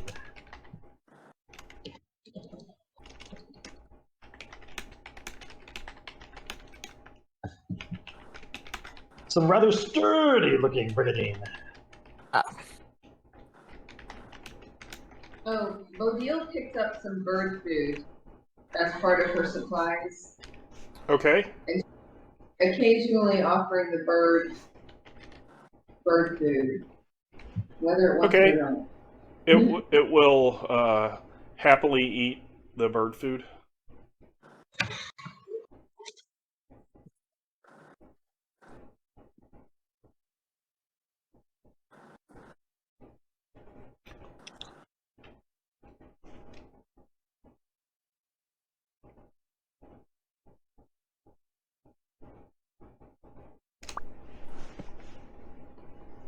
Off we go.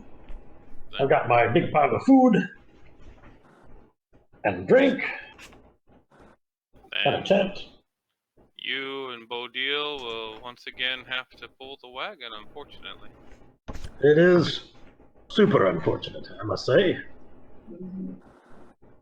We're gonna have to drag this stupid cart. Oh, yeah. Well, there's value in the stuff that's in the cart. So once we get to Fallcrest, we can sell the things that we can sell and maybe buy a horse if we need to.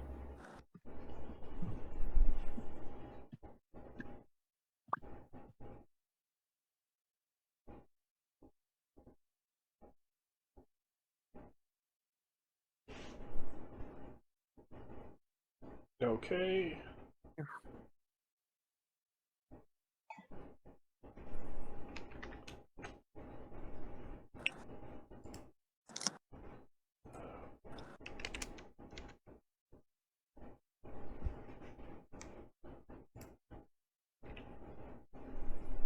I will also look for fresh game while I'm out. Look for what? Fresh game, something that you all could eat.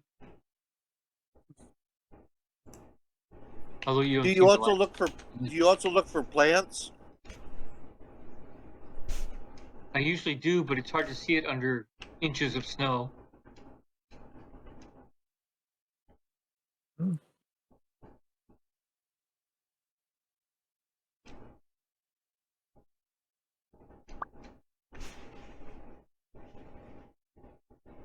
Bill's paying attention to which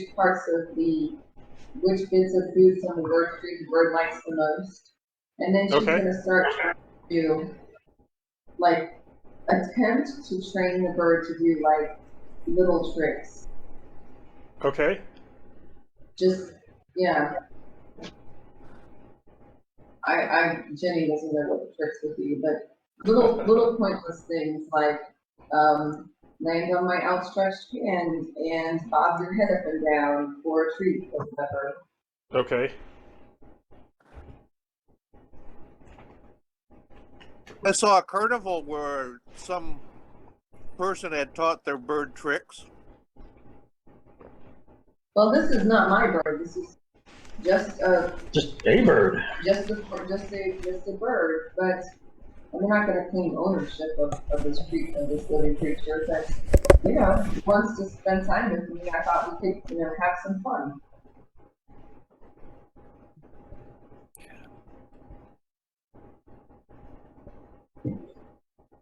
Maybe you could train it to fetch things.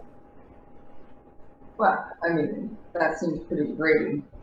Except for the bear pulling apart.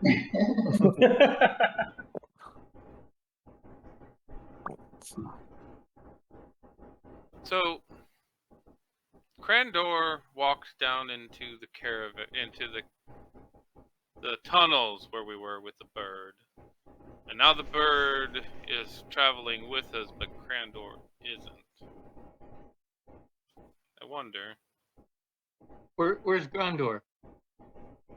Well, Gonzdor is going to meet us at Fallcrest, from my understanding. Yes. No, that was just one of my many questions. I asked if he was going to summon him here, and he said he could do that. And I said, was he going to meet us at the gates? And I never got as per usual, I never got a definitive answer. I believe it was mentioned that he could have him also meet us at the gates. And then when we woke up and left, he was not with us, so I assumed that was what was going to happen. Yep. You never assume with Krandor. Well, actually, Krandor leaves it quite open to where assumption might be the only answer. Yes. But it's frequently the wrong answer. Well, that's probably true, too. Yeah. Well, they're just not killing goblins for now, just in case. Yeah, goblins don't taste as good as a cobalt, so I can forego it.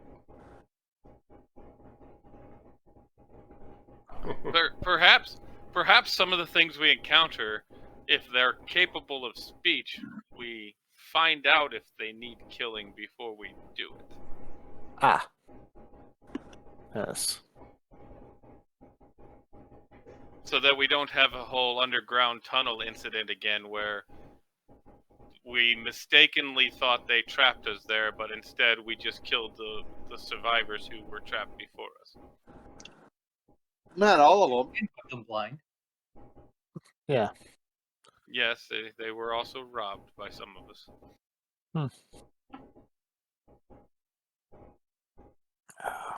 Hey, Sir Remy, what will your sponsor think of that?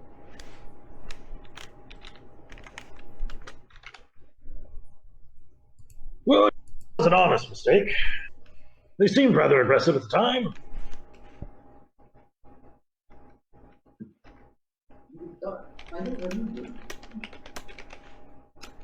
Did they seem aggressive because their faces caught your weapon? Perhaps.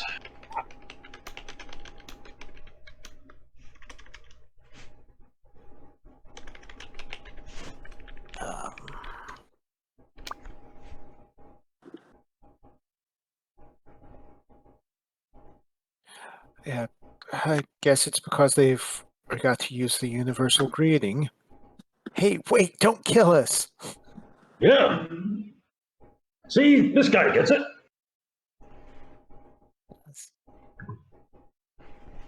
I surrender.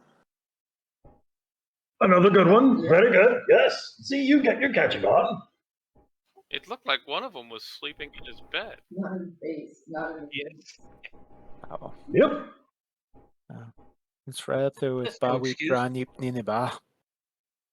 Or I want to go home to my mommy. Any of those.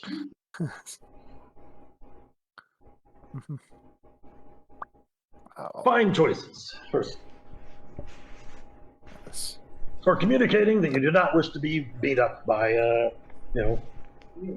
by really anyone. Okay, so you... Oh, sorry. No, I was just going to counter with, I forgot this was, if they act like victims, they are victims system. And you know, name. Yep, that's what I'm saying.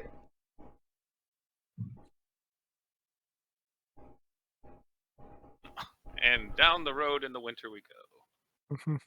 the early winter. The Siberia winter. Oh, jeez. It snowed yesterday. There. Yay. Yeah. So let me...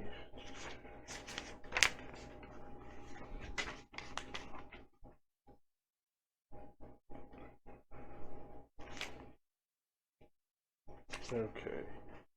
So the way you're going and with the accumulation of snow, it's a light snow, but it does accumulate. So by the time you get close to Fall Crest, it's a good 8 or so inches. The wagon and that kind of keeps you to about what do I want to say, about 8 miles a day. You're a little slower in the snow. Yep. But the shock of it being snow has kept any, well, if there were any bandits or brigands or anything like that along the King's Road, it doesn't, it seems to have kept people from doing bad things. Well, damn, there goes our profitable opportunity. Yeah. Well, I'll take a quiet journey for once. So everybody everybody should have all full magic points in ISP. During the 8 days, the first day, if anybody was still hurt, we'd get half of their heal base back, and then each day after that, their heal base back. Well, and Okay. I would have Or healed. if you healed. I would have healed people to full. I didn't realize anybody was hurt. Yeah. All right. I would have taken care of that before we went to bed the first night in Yeah. Winterhaven. Yeah. I was just down a little bit of shock, but well, most of my shock, but well. Did you make more of your potion, Joe? No, I did not. I'm going to need to have to do some studying before I can do that. Mm. Yeah. So it will be the 8th, September 8th, when you arrive at Fall Crest. Everybody except for Jason, if you want to use this time to take a bathroom break or get something to eat, drink, whatever, you can do that. I need to get his new character situated. Okay. So one thing, I would like to have used my herbalism to see if I could figure out the poison for the cobalt. Okay. Oh yeah. So, All right, I'm gonna BFK getting water. Okay, so cool. You have the herbalism skill. yeah, That's useful. I have analyzed and I have creation. So Yep. I think they have the So- same percentages on both. Yeah. Although I have a higher score in one, so we'll go with that. Well, So what kind of bonuses do you get with these things? Like taking your time and Yeah, so you could ride in the wagon. okay, I can ride in the wagon for a while. I'll let somebody else watch point for one day while I analyze. So what you'll do is you will click on the skill page. There will be a button that says non-stressed. Skill page? Yep. Okay, let's see. Analyze. Under skill, spells, and check modifiers. Yeah. Yeah, click where it. Hopefully you have it where it says non-stressed. Non-stressed. So you make that green. Okay. And then on the main page, in the drop down for time, you could go up to quintupled. The main page. Yep. Time quintuple. Okay. And normally I would say,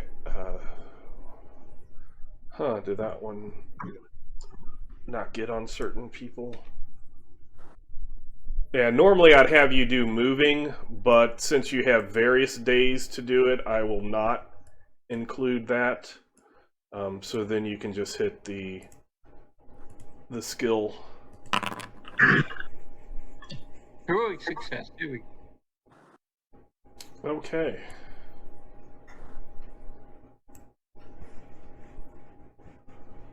So you think you figured out what the formula was? And let me...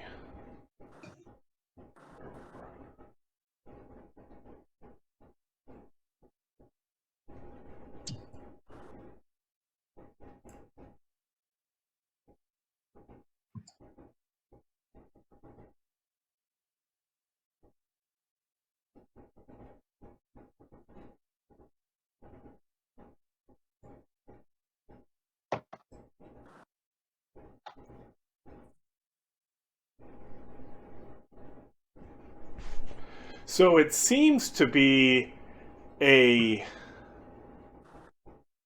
manticore juice poison that has a special ingredient in it that seems reptilian.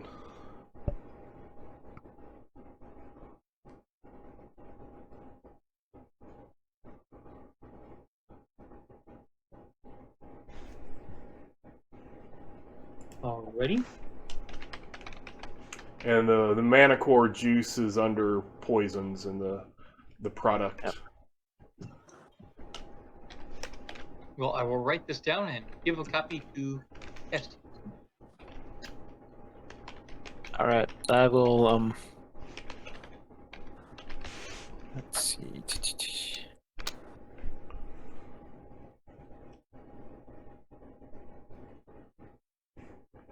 And then I will again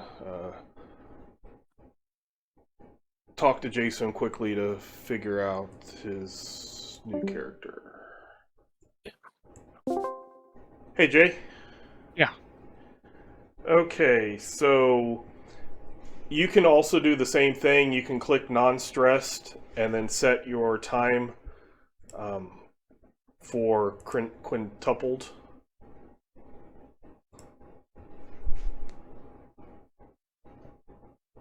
And since these are scrolls, you're not going to get any other modifier. The Grimwire will give you a bonus because the spell doesn't disappear when you try to convert it. But if you're wanting to do the scrolls, then that's fine. Yeah. With that enough time, you can attempt all the scrolls. Okay. So clicking on non-stress just automatically selects the... If it's green, yes? Yep. Okay. Yep. And then if you go on the main page and choose the drop-down, the time where it says quintupled. Oh, that's right.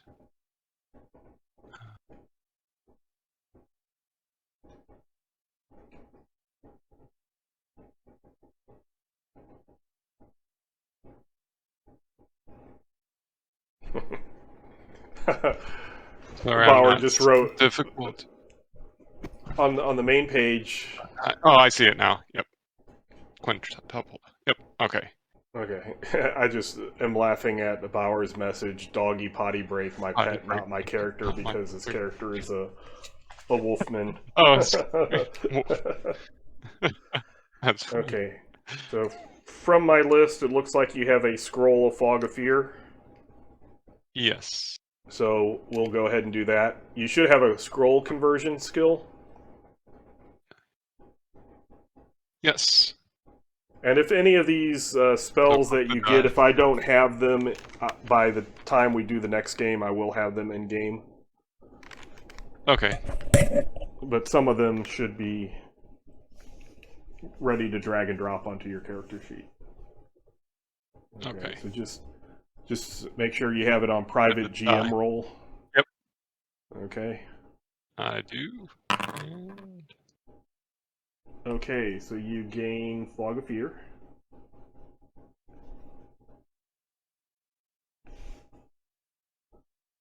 And then let's go for See the Invisible. All right.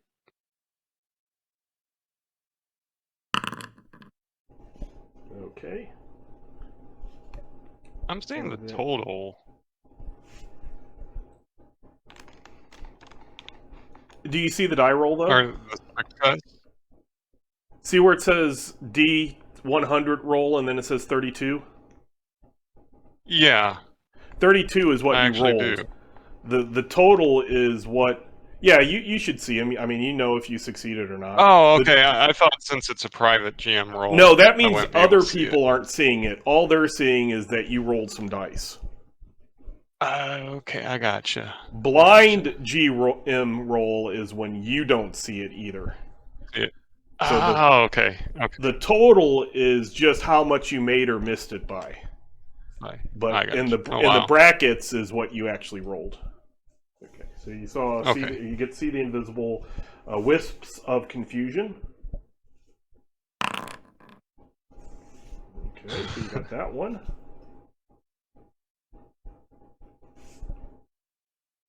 Pretty good so far for a half chance. Commune with spirits.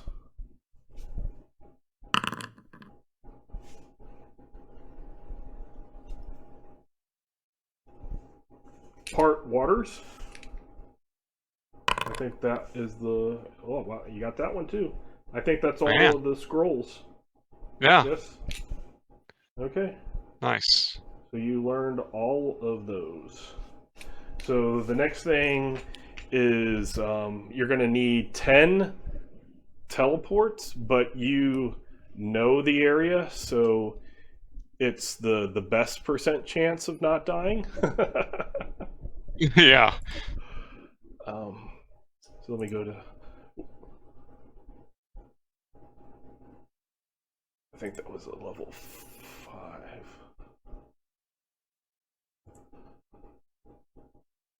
So you got 90% chance. So on the side where you have all of those choices, like the token control and that, at the bottom is a D20. It says simple dice roller. Yeah. Yep. So you click that, and then you should, at the very bottom of that list is a D100. D100? Yeah. Yeah, just do that. Okay. Okay, so that was fine. So just do it like just do it until you fail, or you do 10 of them. Okay.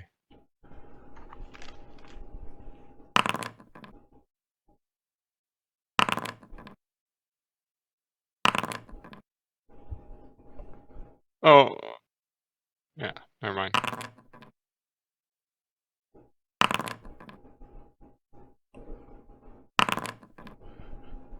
You had a bunch of close calls. I think. Yeah, I know.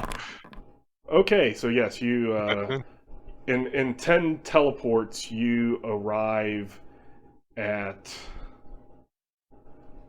Fallcrest, and I just realized I don't have any. Oh yeah, it's per pounds per level. And were you taking that gear to? No, the cloak I had a question with. You said it's a large cloak?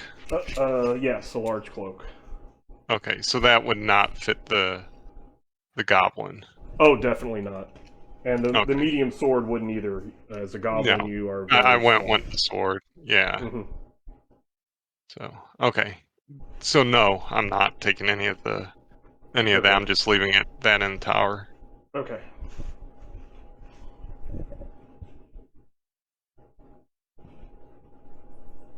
So this would have been, since you weren't carrying a bunch of additional stuff, you could cast it at the lowest level, so it would take you 50 magic points total. Okay. So you still have a few. Yeah. Okay. Okay, so we will switch back, and you're gonna introduce your character, so I'll move you back. Okay. Okay.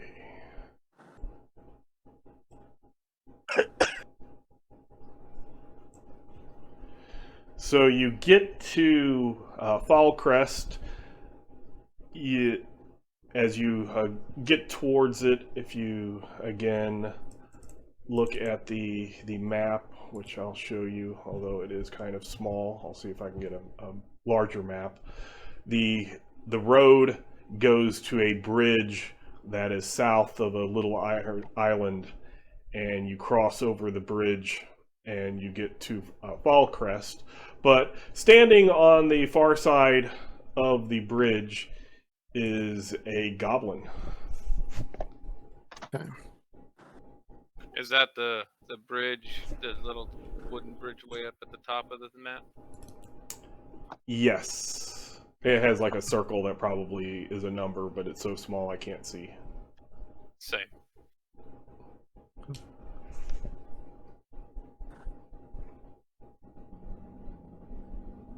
What's he like? What's he dressed as? I mean, is he just standing there? Does he have a weapon in his hand? He has a crooked staff. He is wearing raggedy, dirty robes, and he has a large kind of book bag slung across his shoulders. Or shoulder. It's like a satchel, large man purse type thing. Very good. Then we should kill it.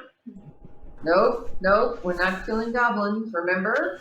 Gonzdor, please yell! Please don't kill me! Please don't kill me. Don't kill me! Don't kill me! No! My friends! That was the code word, is it not? How was your journey to Fallcrest? I've been expecting you. Cold. Our journey Cold. was uneventful. Yes. Well, welcome. Come. Let's go in. Thank you. Go in where? Go into the city, of course. Come on. This is where you were headed, right? Krandor sent me. No, Krandor sent us. Krandor sent us. He summoned you. That's what I've been told. Krandor sent me here to find you. Hey, You're not lost. Hey, You made it. Gonzdor. Here we are. What does your guild do? Oh, we have many doors. We open them and then we close them. Wait, when they're open, are they jars? They are, and it is a mystery. Let me tell you, it's a mystery. And that is my mission, to find out how they turn into jars when they're open. Yes, but how did you come here? Where did you They come turn from? into jars. Well, technically, there's a moment they turn into jars, but if they're open wide enough, they wouldn't. No, they don't turn into jars. They turn into a jar. The door is a jar. Each door turns into a jar when it is open. It's singular. Not when it is open. It only turns into a jar when it's a jar. When it's Boy, open, this guy is it's an really open good. door.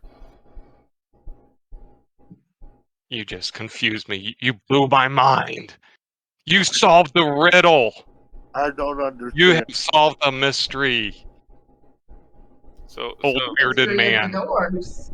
You are wise. And your years show how wise you are. perhaps it is just Joss speaking through me. Gonzdor, just so you know, Nicholas is 13 years old. He ages backwards? Yes. Neat trick! Neat trick! A baby found me and gifted me with the power to talk to Jas, and now I am slowly reverting back into childhood. This is tricky. So where are we going?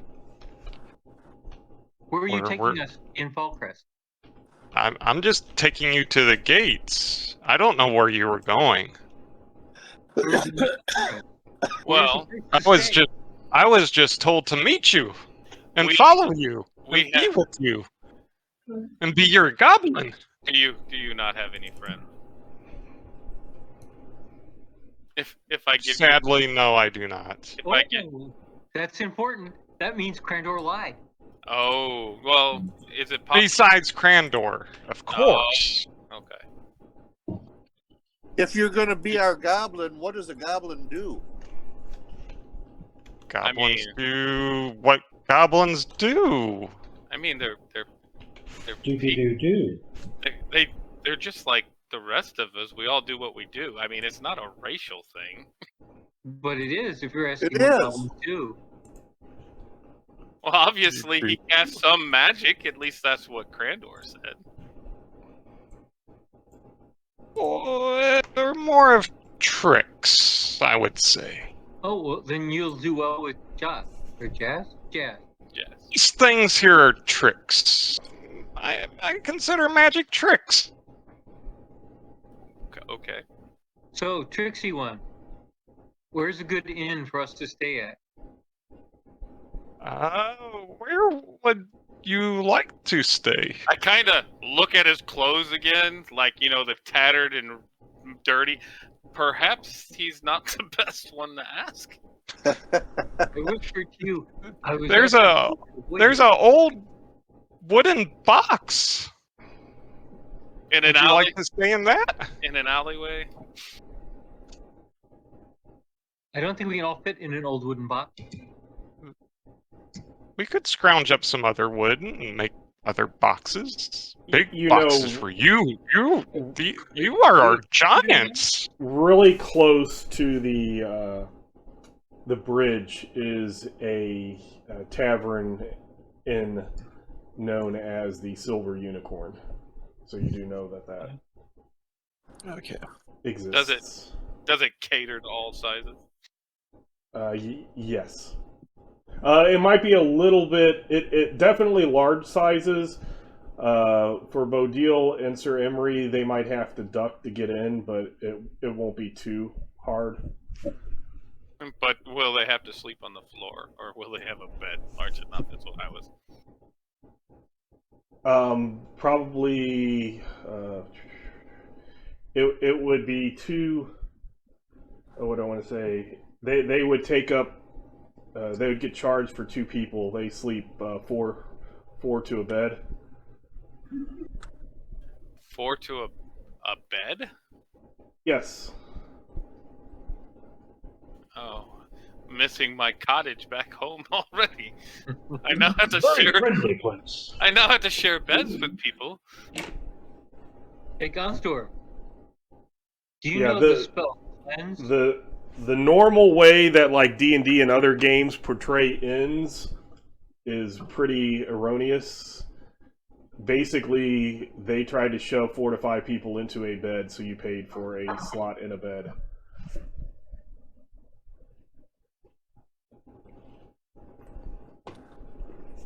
Bodil actually prefers to sleep like camp and sleep rough. That's her personal preference. Oh, by the way, when Jason, I forgot your new character's name already. Krandor. Just call him Door. Well, when he mentions tricks, Gonzdor. she gets really eager to show him, one of the tricks that she's been teaching the bird. Tricks like this, and tries to get the bird to like do a little bow and get a treat. Hey, Lehman. Yes. Is it something that will take too long to change Jason Krandor to Jason Gonzdor?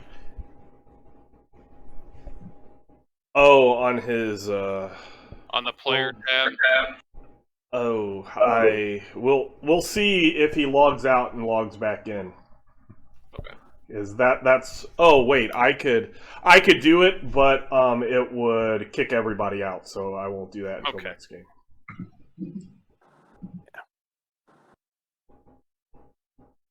So, Gonzdor.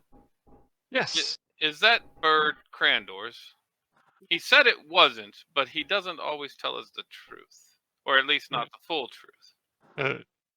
It looks like the bears. No, it started off on Krandor's shoulder, then it went to Sir Emery's shoulder. I thought it started off on Sir Emery's shoulder. No, Krandor walked down into the tunnel, and the bird was on his shoulder. He was lowered into the tunnel. Right, and then it flew from him to Sir Emery, and now it's gone from Sir Emery to Bodil. I mean, they are being silly. This is a bird. It does not belong to anyone. Of course, birds don't stay with people. If I walk towards a bird, it flies away. Well, that's understandable. Maybe it just wants to. Maybe it just wants to find out who feed it the most food. Have you tried talking to the bird? No. Hey, Birdie. Hi, Birdie. How are you, Birdie? Birdie, what's your name? Ah! Fuck off! Fuck off, Goblin Gonzdor! What's his name? It's quite a vulgar name.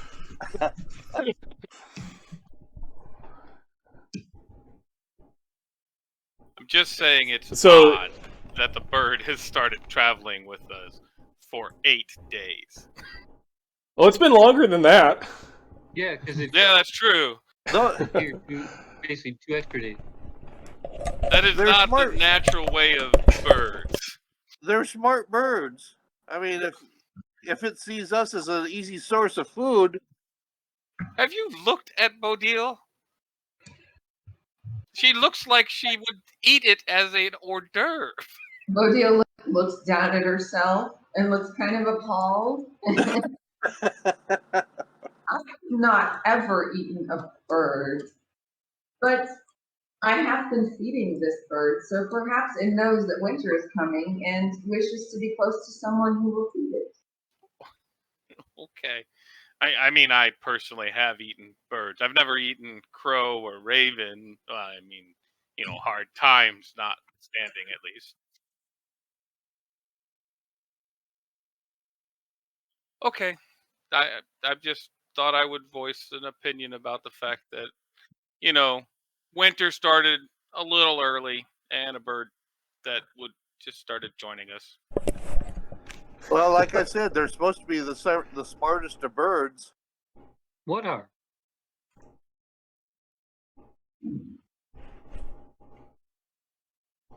What is it? Okay, The owls? Corvus With glasses? species. Yes, also They know how many licks it takes to get to the center. Exactly! So Choo! for those who came from Fallcrest, except Sir Emery, because this isn't where you were originally from, but for those of you, but he has been there for 5 years. yeah, true. So yeah, anybody who actually in your background has Fallcrest listed as where you have stayed at least. You know that the this Silver Unicorn Inn is quite it's I won't say fancy in any means, but it is on the upper side of the lower. We're talking a really nice 2-star. Not, like a crappy 1-star, but if it was, if it was improved a little, it could definitely be a 3-star. So this isn't the motel that rents rooms by the hour. No, definitely not.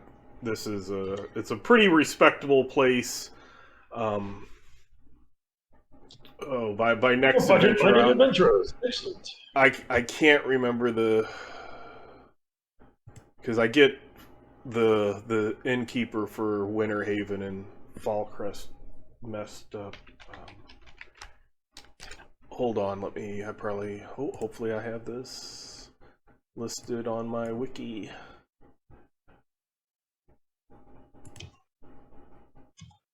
Oh, that's actors. Fallcrest.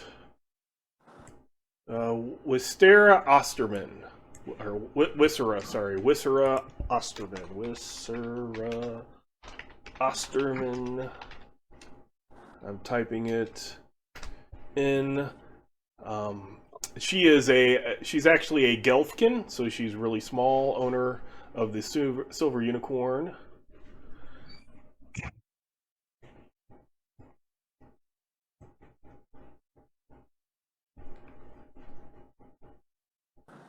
And when you get to the inn, it is between, say, breakfast and midday meal, so nothing's being served besides, people who are there to drink. And you do see in the corner there is either an elf or an elf. You kind of don't really know. Yeah, they an elf or elf male who's kind of drinking, and you see probably 3 or 4 empty mugs next to him, and he kind of looks like he's wallowing in his beer.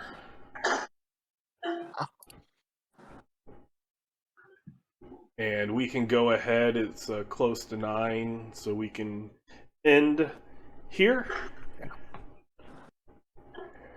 So thank you, everybody. Thank you. I will go ahead and stop the recording.